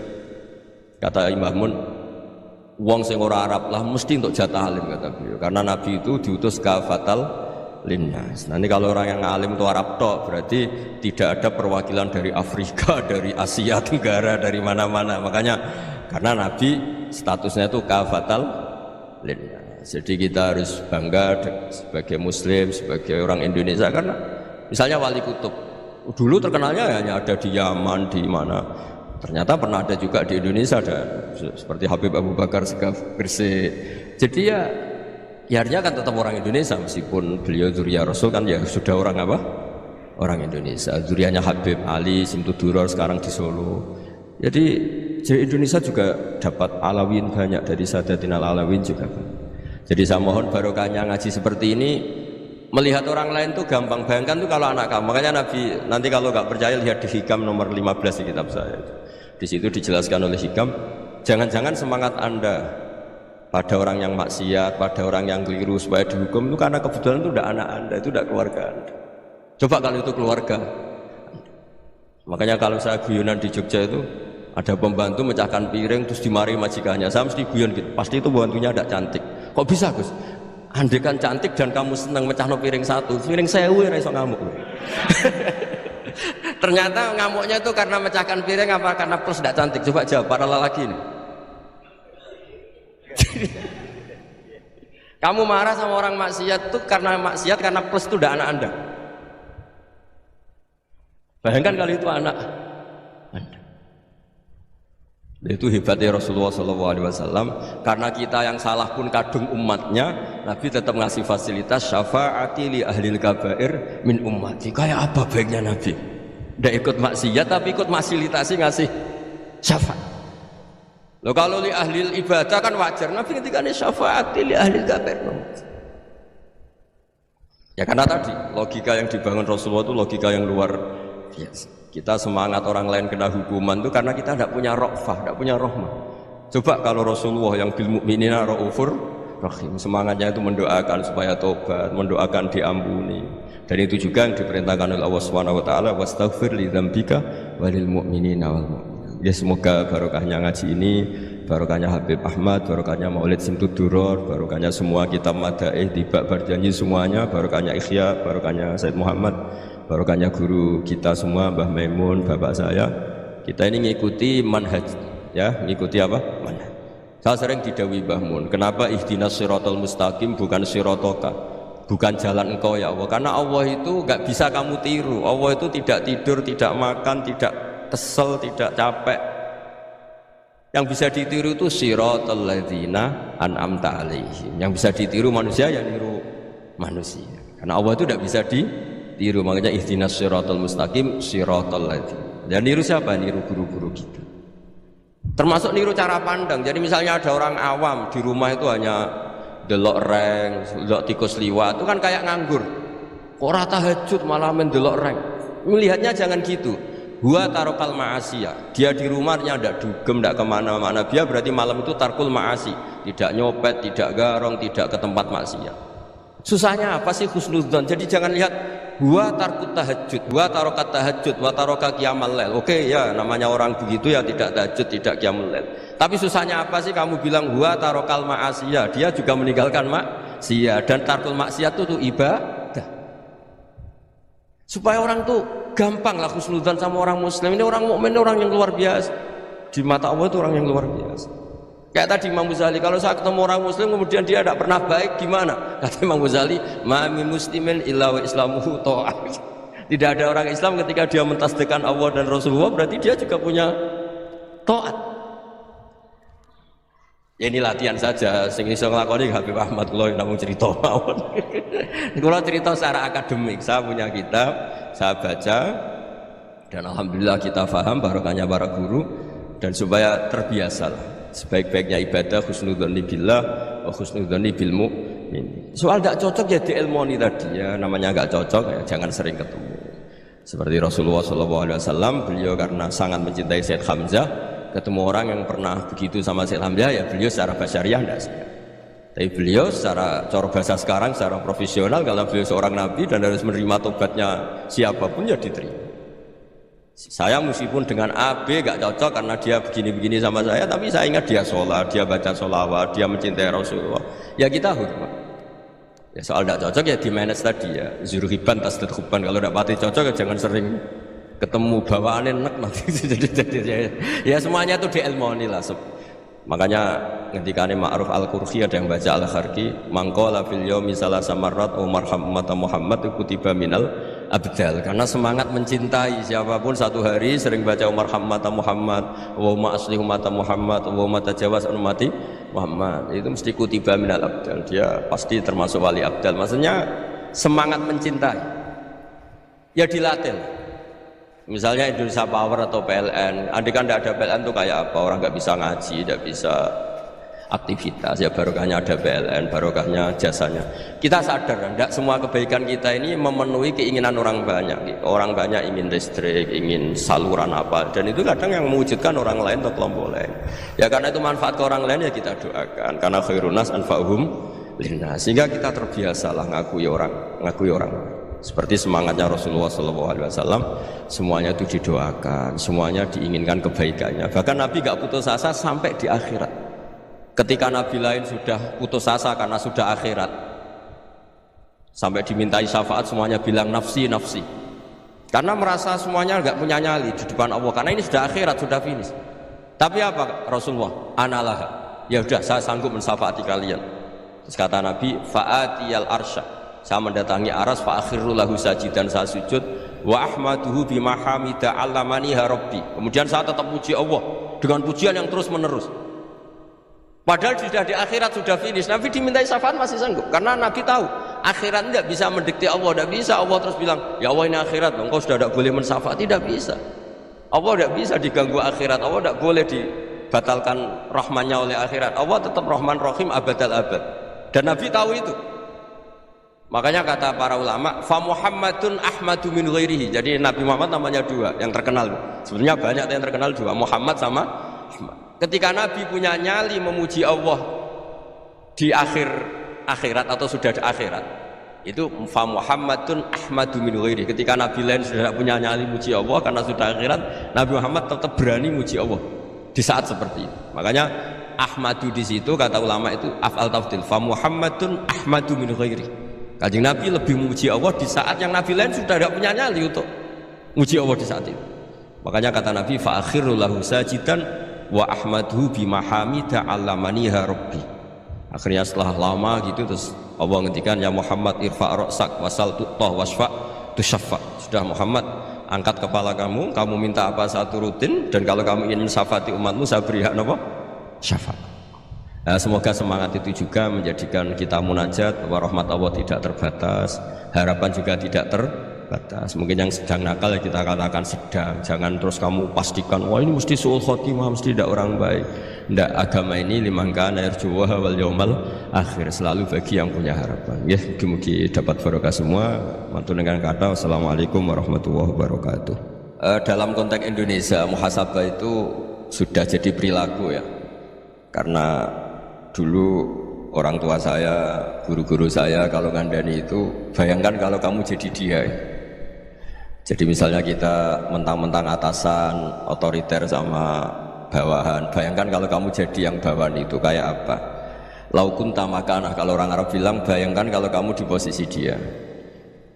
Makanya guyonannya orang-orang Indonesia itu kan orang ngaramkan judi gitu, bareng dikasih tahu, tapi yang menang anak jenengan, alhamdulillah. Ternyata ngaramkan itu karena ada anaknya, kalau anaknya yang menang ya seneng. Meskipun itu guyonan, tapi saya punya padanan itu dalam kitab Hikam. Nabi Ibrahim itu Khalilur Rahman, tentu bencinya minta ampun sama yang namanya maksiat. Suatu saat beliau diterbangkan di alam malakut. Itu kalau di Hikam saya halaman 15 juga. Saya masih ingat betul. Mungkin kalau Anda beda halaman karena beda cetakan atau nggak punya kitabnya. Atau punya tapi tidak bisa baca. Nah itu jadi berbagai kemungkinan. Atau punya tidak bisa baca tapi dianggap jimat. Atau digo pencitraan. Banyak tuh kaji-kaji tidak bisa baca kitab tapi di ruang tamunya kitabnya besar-besar. Pencitraan itu, tapi ya bagus lah, nggak apa-apa untuk syiar. Setelah diterbangkan di alam malakut, diperlihatkan sama Allah, ada orang pezina, ada orang syaribul khomri, ada orang mabuk, ada orang macam-macam. Allah tanya sama Nabi Ibrahim, bagaimana pendapat kamu Ibrahim tentang mereka yang maksiat? Kata Nabi Ibrahim, ya Allah habisi saja mereka hidup di bumi engkau, makan rezeki engkau, kemudian mereka tidak taat sama engkau. Singkat cerita di fase itu, saya ulang lagi di fase itu, Allah nuruti sampai sekian peristiwa, mungkin 3 atau 4. Sudah setelah sekian tahun Nabi Ibrahim lupa peristiwa itu, kemudian beliau diminta menyembelih anaknya. Ini versi kitab Hikam. Memang versinya banyak tentang kenapa Nabi Ibrahim disuruh menyembelih anaknya. Ketika mau menyembelih anaknya, Nabi Ibrahim ragu. Huwa samratu fuadi, anak saya ini buah hati saya, kenapa engkau suruh menyembelih? Terus kata Allah, apa kamu tidak ingat ketika kamu saya angkat di alam malakut, kemudian kamu usul bunuh-bunuh, saya ada mempertimbangkan usul Anda, tapi kenapa sekarang saya merintahkan kamu mikir gitu? Terus, ya karena ini anak saya ya Allah.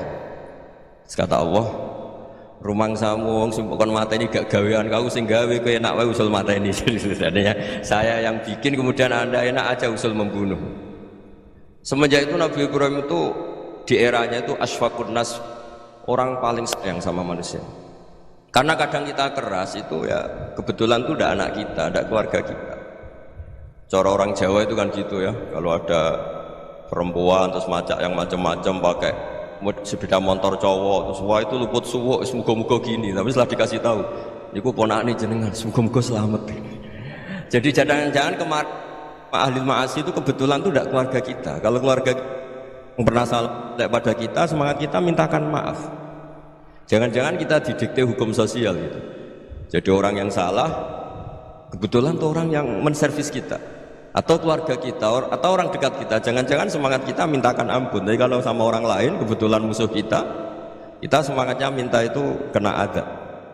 Nah ini yang nggak boleh dalam Islam. Islam mengajarkan niru Rasulullah SAW, Nabi itu rahmatal lil alam. Bahkan kemarin saya ngaji virtual sama beberapa habaib, ada Habib Ali Al-Jufri dari Mesir juga, ya, ada Habib Alwi dari Kuitang, ada Habib Nabil Al-Musawa. Dari sekian habaib itu saya masih ingat diantaranya yang didawuhkan rahmatan lil alamin itu ketika Nabi adahu kaumuh, disakiti oleh kaumnya, dan itu mereka masih kafir semua. Itu mereka dapat doanya Nabi, Allahumma hdi qaumi fa innahum la ya'lamun. Kayak apa baiknya Nabi, orang yang menyakiti, yang melukai, tapi Nabi masih berdoa, Allahumma hdi qaumi fa innahum la ya'lamun. Sayyidina Umar dapat doanya Nabi itu ya khina kana kafiran, ketika masih kafir didoakan, Allahumma a'izzal Islam bi Umar. Itu ketika masih kafir. Itu pelajaran bagi kita bahwa yang sedang tidak cocok pun itu berdapat doa kita. Ya doa supaya kondisi kita baik, hari tambah baik. Karena agama ini saya berkali-kali bilang limangkan yarjuwaha wal yawmal akhir. Agama ini diperuntukkan bagi yang selalu punya harapan pada Allah Subhanahu wa taala. Saya cerita muhasabah ini tentang hubungan kita dengan Allah. Di Indonesia itu banyak orang fasik, banyak orang nakal. Ya di mana-mana orang nakal itu ya mayoritas, wa aksaruhum fasikun. Tapi berkahnya harapan. Mungkin saya kira nakal sok benda, mungkin saya kira sholat sok ben sholat, mungkin sekarang belum sakho, belum dermawan, suatu saat dermawan. Barokahnya itu kefasikan ini dianggap sementara, sedang fasik, sedang tidak benar. Karena kiai-kiai kita, para guru-guru kita, para habaib utamanya itu mesti bilang semoga husnul khotimah. Nah barokahnya doa itu semoga husnul khotimah itu menjadikan satu pola sosial. Yang sedang fasik ini masih diharapkan jadi lebih baik, jadi lebih. Sehingga kita tidak ngambil sikap ekstrim, ya ingin menghabisi atau ingin mengadili, tidak, karena selalu kita punya harapan. Dan agama ini limangkan yarjuwa wal yawmil akhir. Bayangkan itu kalau yang nakal itu anak kamu, pasti kamu nggak ingin kan langsung dapat azab, dapat apa. Padahal kita semua jadi tokoh ini abul kulli, bapak dari semua. Sehingga ketika Rasulullah SAW jalan-jalan kemudian melihat perempuan sedang menyalakan api. Kalau apinya mati ditiup, anaknya dijauhkan. Nanti kalau sudah jauh dari api, anaknya digendong lagi. Terus kata Rasulullah, matur ke semua sahabat, ara'aitum anna hadhihi tarihatan waladaha 'alan nar. Apa kamu berpendapat bahwa perempuan ini akan melemparkan anaknya ke neraka? Tidak ya Rasulullah. Tidak akan seorang ibu melemparkan anaknya ke api. Terus kata Rasulullah, Allahu arhamu min hadhihi biwaladiha. Allah lebih rahman, lebih rahim dibanding orang tua ini kepada anaknya. Ini yang harus kita kenalkan terus, kita kampanyakan terus, supaya orang hubungannya dengan Allah itu nyaman, asik. Sehingga dengan demikian selalu ada harapan bahwa yang sedang nakal ini suatu saat tobat. Kita tidak boleh menghukumi pasti begini, pasti gini, itu tidak wilayah kita. Itu juga yang dicontohkan Rasulullah SAW. Secara lahir Nabi itu nggak berkenan sama Wahsy, karena Wahsy itu salahnya salah fatal, karena membunuh ahabban nasi ila Rasulillah, yaitu membunuh Sayyid Hamzah. Jadi ketika Wahsy tobat, Nabi itu terima tobat. Dan ketika beliau dengan basariyahnya agak siap ketemu Wahsy karena harus ingat Sayyid Hamzah, basariyahnya diturutin. Oke, kamu iman, saya turutin, tapi jangan sering ketemu saya. Karena kalau ketemu kamu, saya masih ingat sama paman saya, Sayyid Hamzah. Kita bisa ngelola seperti itu. Kita tidak cocok sama orang, bagaimanapun mereka umat Rasulullah SAW, kita tetap mencintai mereka. Misalnya kalau beda agama, mereka sama-sama orang Indonesia, kita mencintai mereka atas nama warga Indonesia. Tapi kalau misalnya potongannya ora cocok, beda kultur, bawaannya itu mangkel no coro Jawa, ya bisa diilmoni, jangan ketemu. Wong sudah tidak cocok, ingin ketemu nyari solusi, roh ini tok seneng itu kan ya repot itu. Ya sudah, kalau nggak mati cocok ya jangan sering ketemu. Dan itu kita bisa memanage seperti itu tuh bisa. Saya berkali-kali cerita tentang Imam Syafi'i. Kalau dikasih tahu ya Imam Abu Abdillah, wakilannya Imam Syafi'i, tetangga anda ini ternyata banyak yang nggak senang anda. Jawabnya beliau senang. Ya bagus kalau nggak senang saya, ndak utang saya kan. Jadi gara-gara sampean seneng aku, ngatur aku ini kan. Dan mungkin sampean rasa seneng kan ya enak. Jadi hidup itu dianggap happy. Kalau seneng ya teman silaturahim, kalau nggak seneng ya nggak bakal utang gitu. Baru kayak seneng itu nggak ganggu. Jadi dulu itu orang bisa ngelola seneng ndak seneng itu bisa. Karena ada kearifan hubungan dengan Allah Subhanahu wa ta'ala. Hidupnya selesai karena masyghul bi dzikrillah, mereka sibuk dengan Allah. Makanya kata ulama-ulama tasawuf, kamu jangan melihat manusia perilakunya, tapi kamu juga harus ingat yang gerakkan semua itu Allah Subhanahu wa ta'ala. Dengan demikian kita farah, kita senang. Makanya Nabi kalau ngutus Anas bin Malik kemudian nggak kesampaian yang diinginkan karena Anas main, ketika garwa-garwani Nabi agak tersinggung, Nabi andaikan Allah menghendaki yang saya inginkan kesampaian, pasti itu kesampaian. Jadi dianggap kegagalan Anas gak manggil yang dituju Nabi itu ya kersane Allah, ya enteng saja. Sayyidina Ali lebih parah lagi yang dialamin. Itu dalam beliau kalau dipanggil itu gak cepet-cepet ke sana. Ketika ditanya, kenapa kamu tak panggil gak cepet ke saya? Amin tu ukubatak, karena aku tahu kau orang baik itu pemaaf. Jadi makanya orang-orang soleh dulu itu bodoh-bodoh gitu. Makanya sekarang kalau ada orang bodoh itu mesti bidik orang soleh. Kalau orang-orang soleh itu kakean husnudzon akhirnya sering dibodohin. Abdullah bin Umar itu masyhur itu. Kalau ada budaknya sering sholat, sergap sholat itu dimerdekakan. Akhirnya nggak sholat pun pura-pura sholat. Akhirnya juga dimerdekakan. Ketika ditanya, kenapa engkau merdekakan? Padahal mereka sholatnya menipu engkau, kata pembisik-pembisik. Man khoda'ana lillah in khoda'na lah. Dia nipu atas nama Allah, berarti saat tertipu juga atas nama Allah, gak masalah dong, semuanya demi Allah Subhanahu wa ta'ala. Jadi ketika kita ketemu mensifati Allah Ta'ala itu ghafir, Allah pemaaf. Jangan kamu gak fair untuk diri kamu nyifati Allah ghafir, pada orang lain Allah kamu sifati syadidul iqab. Jadi Allah kamu atur, kayak MC tadi ngatur saya. Jadi Allah itu apa? Kalau pada saya ghafir, kalau pada musuh saya syadidul iqab. Itu tidak fair. Kalau anda punya harapan kepada Allah karena Allah Rahman Rahim, Allah Ghafir, sebenarnya Allah pada musuh kita ya Bisa saja Allah Ghafir, bisa saja Allah Rahman. Sehingga kita melihat orang lain yang kita tidak cocok itu ya enteng saja. Itu min ummati Rasulillah sing tanaluhu syafa'atu, tanaluhu sa'atu rahmati, tanaluhu fair. Jangan dengan kita kayak mesti dapat rahmat, jangan orang lain kayak Allah pasti syadidul iqab. Itu tidak boleh. Sehingga ketika ada orang Badui, singkat cerita orang Badui ini kencing di masjid, semua sahabat membentak dia. Yang nggak bentak hanya Nabi dok. Saking mangkalnya orang ini karena semua sahabat bentak kecuali Nabi. Setelah dibenarin Nabi, terus Nabi nyuruh sabbu ali dhanuban min ma'in. Setelah disucikan masjid itu, dia berdoa keras kan. Allahumma arhamni wa Muhammadan wa la tarham ma'ana ahadan. Ya Allah, yang berhak dapat rahmatmu hanya saya dan Nabi Muhammad, yang lainnya jangan. Karena yang lainnya tuh jengkelin, gitu aja saya salah dimarah-marahin. Jadi kalau kamu doa terbatas ya kayak orang Bedui ini, kayak orang Arabi. Apa kata Nabi? Laqad tahajjarta wasi'an. Allah yang rahmatnya luas menjadi kamu sempitkan karena kamu mau atur Allah hanya rahman pada Indonesian Power, pada NU, pada kita yang orang lain nggak perlu dapat. Itu kan kasihan Islam karena Islam terus nggak dimiliki semua orang.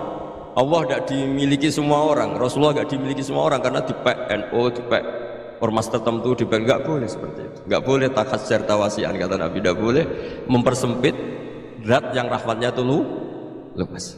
Ini semoga etika ini kita pakai di Indonesia. Yang sedang fase kita harapkan lebih baik, yang sedang nggak dapat hidayah kita doakan dapat apa? Hidayah. Masyhur kan, makanya tadi saya mohon sama Habib Ali supaya Habib Ahmad supaya tetap mahalul qiyam tabaruk sama Habib Ali. Di antara doa-doa di Simtud Duror masyhur itu antuqabilal mudhniba minnah bil ghufran wal musi'ah bil ihsan. Jadi harapannya para habaib, para orang-orang baik dulu ya semoga yang dosa itu dimaafkan, yang sedang salah dibuka, bikin lebih baik. Nabi itu tugasnya juga gitu. Wastaghfir li dzambika walil mu'minina wal mu'minat. Nabi itu tugasnya juga memintakan ampun yang sedang salah. Nah ini cobalah jadi etika kita, muhasabah kita. Jadi muhasabah itu cara berpikir kita set, kita pikir ulang. Ternyata semangatnya seorang nabi itu wastaghfir li dzambika walil mu'minun. Semangatnya itu memintakan ampun. Orang ahli tafsir tahu semua kalau Nabi itu tidak mungkin dosa. Jadi itu khitabun Nabi wa urida bihi ummatu, itu khitab Nabi tapi yang dimaksud itu umatnya karena Nabi tidak akan mengalami dzambun, tidak akan mengalami dosa. Sekarang enggak, kadang-kadang kita ini kalau orang lain salah itu semangat. Kalau di perusahaan ada teman salah, apalagi pimpinan salah itu seneng, barokahnya salah bisa ganti kan gitu. Ya, jadi kalau mungkin di dunia tokoh juga gitu, barokahnya ada tokoh salah, kita yang jadi populer sendiri, tidak boleh seperti itu. Kita harus salimus sodri di jami'il muslim. Jadi ini harus dilatih. Saya tadi matur sama Habib Ahmad, latihan kita jadi hidup. Nabi itu kalau resep jadi wali itu kata Nabi gampang. Kata Nabi, kalau kamu ingin disenangin Allah, ya sudah. Kalau kamu asbahta wa amseta gini-gini, perasaan kamu kata Nabi jangan punya perasaan ghil sama orang muslimin. Itu sudah wadzalika min sunnati. Makanya Nabi ngendikan la yablughni ahadun an ahadin syai'an. Ada yang baca la yuballighni ahadun an ahadin syai'an. Seseorang jangan melaporkan ke saya tentang salahnya yang lain. Fa inni akhruju ilaikum wa ana salimus sadri. Karena saya ingin ketemu sampean semua dalam keadaan salimus sadri, tidak punya perasaan apa-apa. Karena kalau nurutin membisik, nurutin informasi itu ya repot karena orang pasti sepihak. Ada kiai yang top datang ke kampung-kampung yang desa-desa. Kata yang seneng itu punya akhlak. Wah itu bagus orang besar datang ke kampung-kampung. Kata yang nggak seneng, wah itu jobnya kiai kecil kok diambil, itu kan ya kasihan. Itu kan sudut pandang. Makanya saya sering bilang akal kita ini cukup untuk mentasdik Rasulullah SAW. Meskipun perasaan kita kadang orang Jawa itu beda. Saya berkali-kali bilang sama peneliti dari Jogja, kenapa sih Gus para nabi itu kok poligami istrinya banyak? Nabi Dawud katanya itu berapa? Nabi Sulaiman malah jumlahnya agak terbatas ini. Nabi Muhammad itu paling sedikit. Saya tanya gini, perempuan itu orang lemah, jadi kalau nolong orang satu gimana baik? Kalau nolong orang dua ya lebih baik, ya sudah kira-kira seperti itu. Paling tidak akal kita masih tahu kalau orang baik itu kan mesti baik, nolong orang satu baik, nolong orang dua ya lebih baik, nolong orang tiga lebih baik. Tapi kalau kamu orang nggak baik, satu saja kamu terlantarin, kamu miskinkan, kamu ya tinggal ukur kan. Kalau orang baik nambah baik, tapi kalau orang buruk tambah buruk. Nah itu akal. Akal kita bisa menganalisis kenapa sih nikah itu ada yang poligami, ada yang tidak. Sudah ukur saja diri kamu. Misalnya kayak saya elek keriting, rabi terus, memperbanyak wong elek. Orang perilaku tok raine dadi elek kabeh. Tapi nak kowe ku ganteng, alim, ganteng, sugih, anake ganteng-ganteng, berhubung kowe saleh ahli swarga kabeh, mertua yo bangga karena karir kamu meyakinkan. Ini mertua kamu aja gak bangga mau nambah. Ipar gak bangga, mertua gak bangga, desa kamu yang kamu wayai juga gak. Beda dengan Nabi ketika nikah Juwairiyah itu gak ada pernikahan sebarokah Nabi dengan Juwairiyah itu. Azharu Rasulillah, di situ habis perang banyak tawanan, gara-gara jadi bisanya Nabi langsung dibebaskan semua karena Azharu Rasulillah. Sekarang bisanya Kanjeng Nabi. Dulu Abu Sufyan memanggilnya bukan main sama Nabi, gara-gara putrinya dinikah terus langsung jadi. Kalau kamu kan enggak, nikah satu, nikah lagi, satu kampung musuhnya. Karena istri pertama ya cemburu, yang kedua agak bangga. Wah itu selesai itu di dunia wal akhirah. Maksud saya, nganalisis Islam itu harus pakai akal. Dan akal yang dipakai, ini saya bawa ke kitab Ihya, adalah pikiran-pikiran para ulama. Makanya ketika Imam Ghazali ketika ditanya, fakaifa bi muslimin fasikin asawwaha fi jami'i amri. Kalau kalian ketemu orang fasik, orang Islam tapi fasik, perilakunya enggak ada yang benar. Kata Imam Ghazali jawabnya lucu, aneh. Ma min muslimin illa wa islamuhu ta'ah. Tidak ada orang Islam kecuali dia mau Islam, membenarkan Allah dan Rasul itu sudah taatnya dia. Kok kamu tidak bisa melihat taatnya dia? Dia pikirannya kan ini pemabuk, ini tukang apa. Tapi kata Imam Ghazali, sebenarnya kamu masih bisa berpikir positif. Ma min muslimin illa wa islamuhu ta'ah. Tidak ada seseorang Islam ketika dia milih Islam itu pasti ada taatnya, yaitu tasdik pada Allah dan tasdik kepada Rasulullah SAW. Jadi dengan pola seperti itu, maka di antara guru-guru kita yang modern ya di era Mbah Maimun, di sini ada Habib Ahmad, Habib Salim. Syair yang sering dibaca beliau adalah ada orang munajat sama Allah. Ini cerita munajat. Itu orang itu ngendikan gini, ana mutnibun, ana mukhtiun, ana asi, huwa rahimun, huwa ghafirun, huwa afi. Ya Allah, saya mukhti, saya orang yang salah. Ana mutnib, saya orang yang dosa. Ana asin, saya sering maksiat. Tapi engkau ya Allah, engkau ghafir, pemaaf. Engkau rahim, maha pengasih. Engkau afin, yang mudah memaafkan. Kata orang ini ya agak kurang ajar, tapi saking senengnya sama Allah.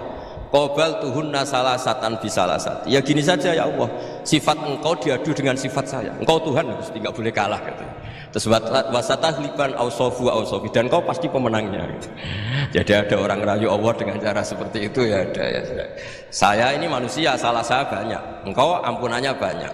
Engkau Tuhan, Gusti, enggak boleh ampunan Anda, ampunan engkau kalah dengan salah saya. Enggak boleh Tuhan kok kalah. Jadi untuk supaya orang punya harapan gitu. Banyak juga wali-wali yang jadab ketika datang ke makam Rasulullah SAW. Itu kalau dongo ya agak kacau sebenarnya, cara syariat agak kacau. Ya Allah, engkau punya dua pilihan. Jika engkau menjadikan saya soleh, surah habibuk, yang senang kekasihmu, yaitu Rasulullah SAW. Tapi jika engkau menjadikan saya fasik, surah adubuk, yang senang itu setan. Monggo jenengan mau menyenangkan kekasih jenengan, mau menyenangkan musuh jenengan, monggo. Jenengan bebas kok memilih. Nah, mestinya Allah yang senang menyenangkan kekasihnya. Jadi ya, intinya Allah dipaksa untuk menjadikan dia orang soleh gitu.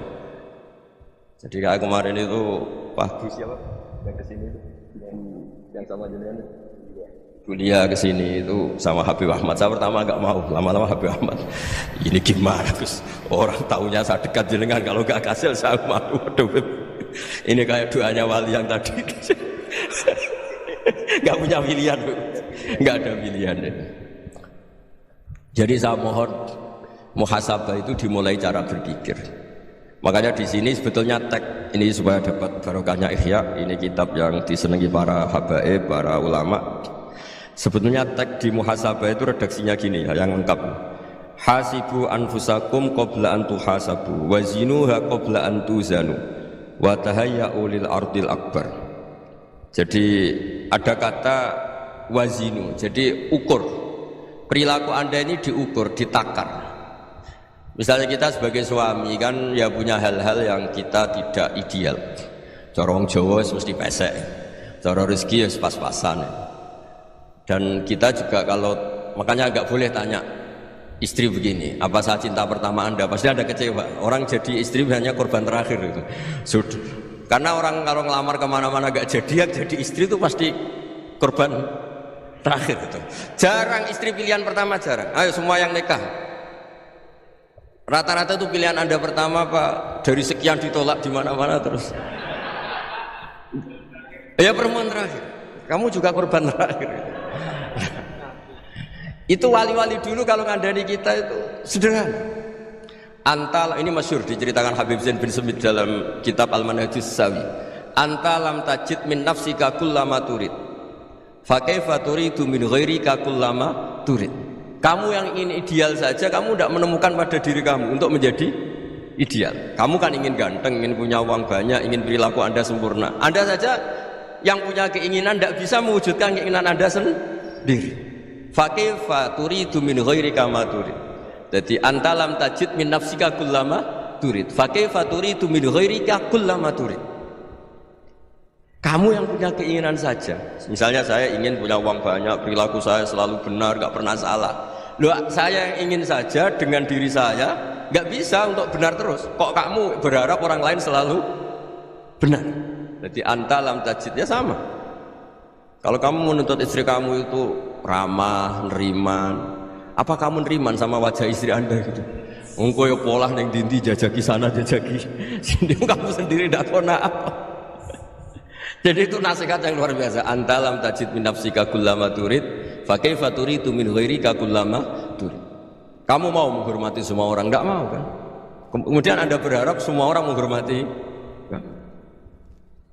Kamu tidak ingin kan orang lain semua menghujat kamu, sementara kamu enak aja menghujat orang lain. Makanya Rasulullah SAW luar biasa ketika bikin kaidah sosial, apa la yu'minu ahadukum hatta yuhibba li akhihi ma yuhibbu li nafsihi. Jadi kalau ukuran iman itu sederhana. Kalau sesuatu itu baik, nyaman bagi Anda, ya bayangkan itu pada teman Anda. Misalnya Anda bangun tidur sudah acak-acakan, nggak punya uang, utang jatuh tempo, kan nggak ingin ketemu orang.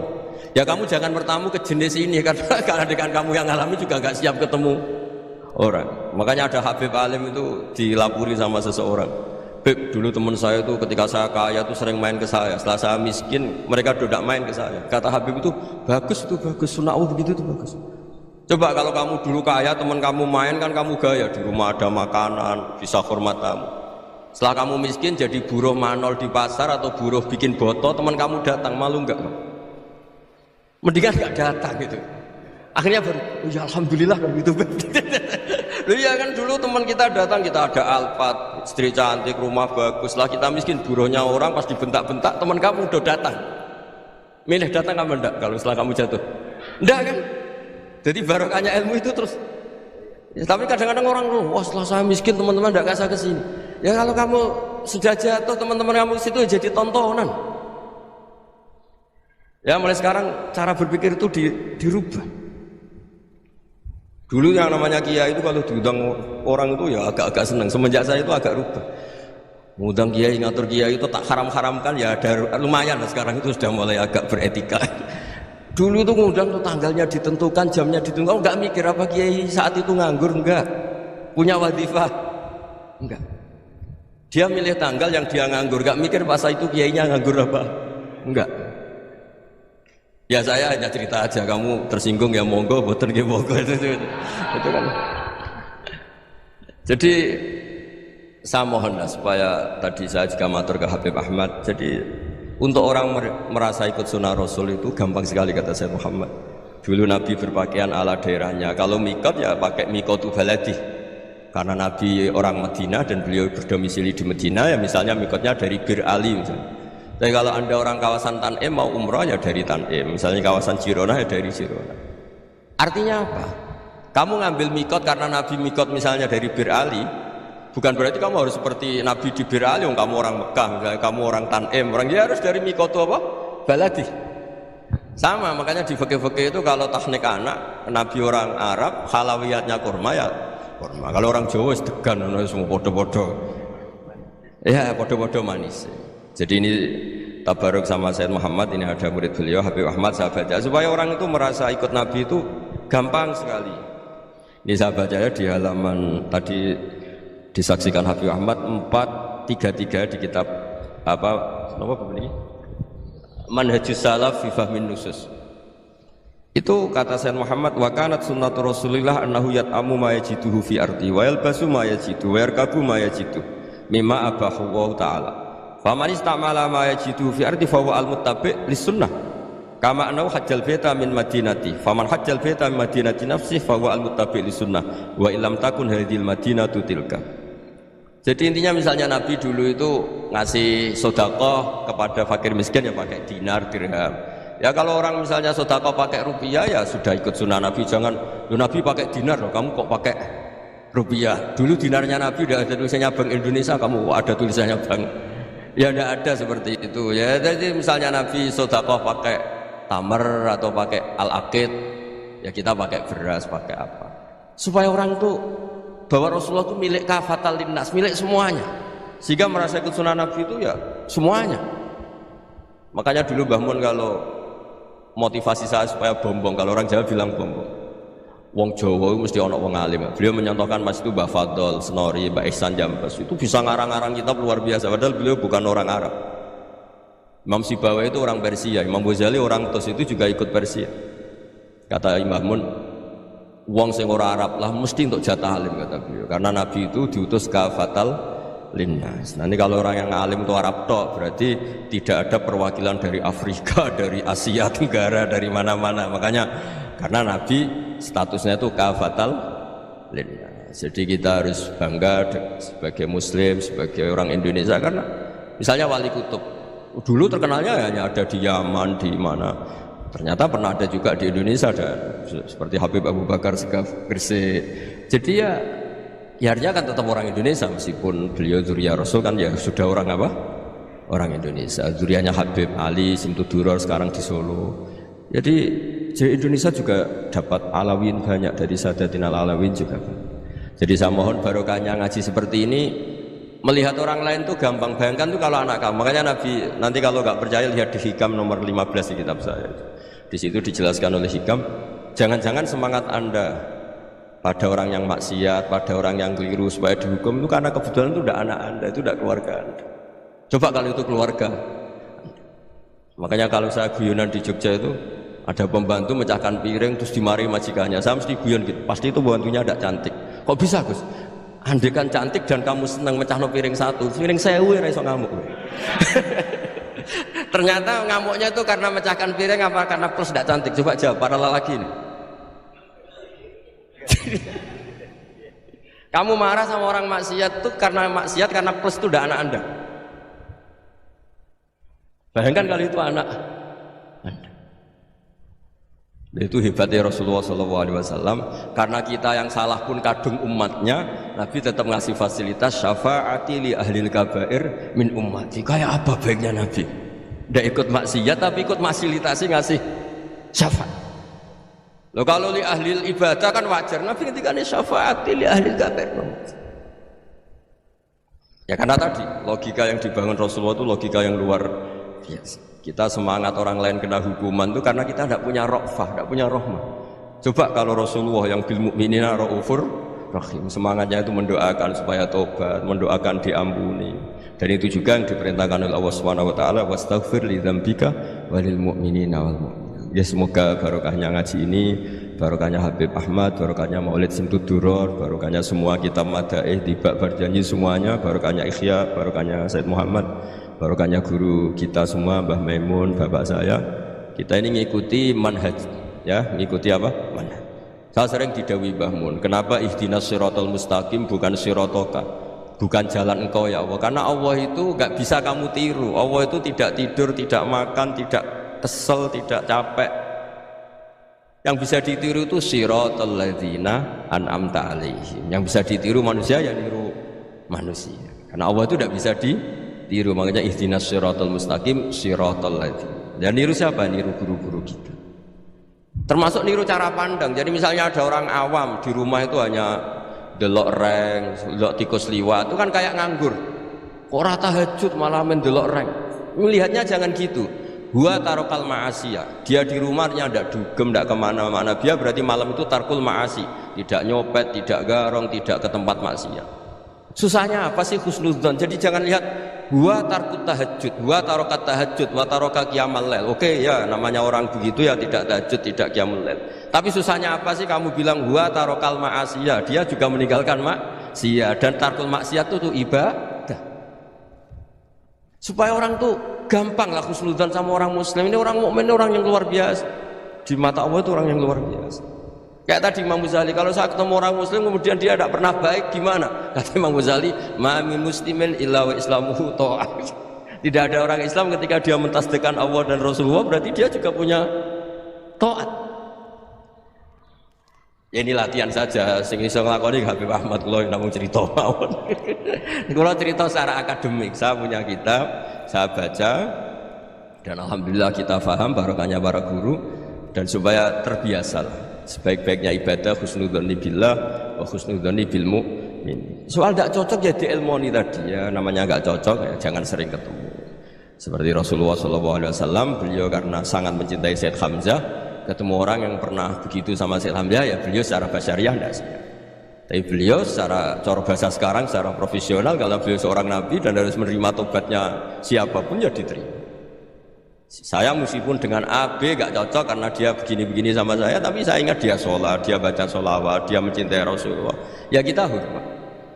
Ya soal gak cocok ya di manage tadi ya, zurhiban tasdid huban. Kalau gak pati cocok ya jangan sering ketemu, bawaannya enak nanti. Ya semuanya itu diilmoni lah.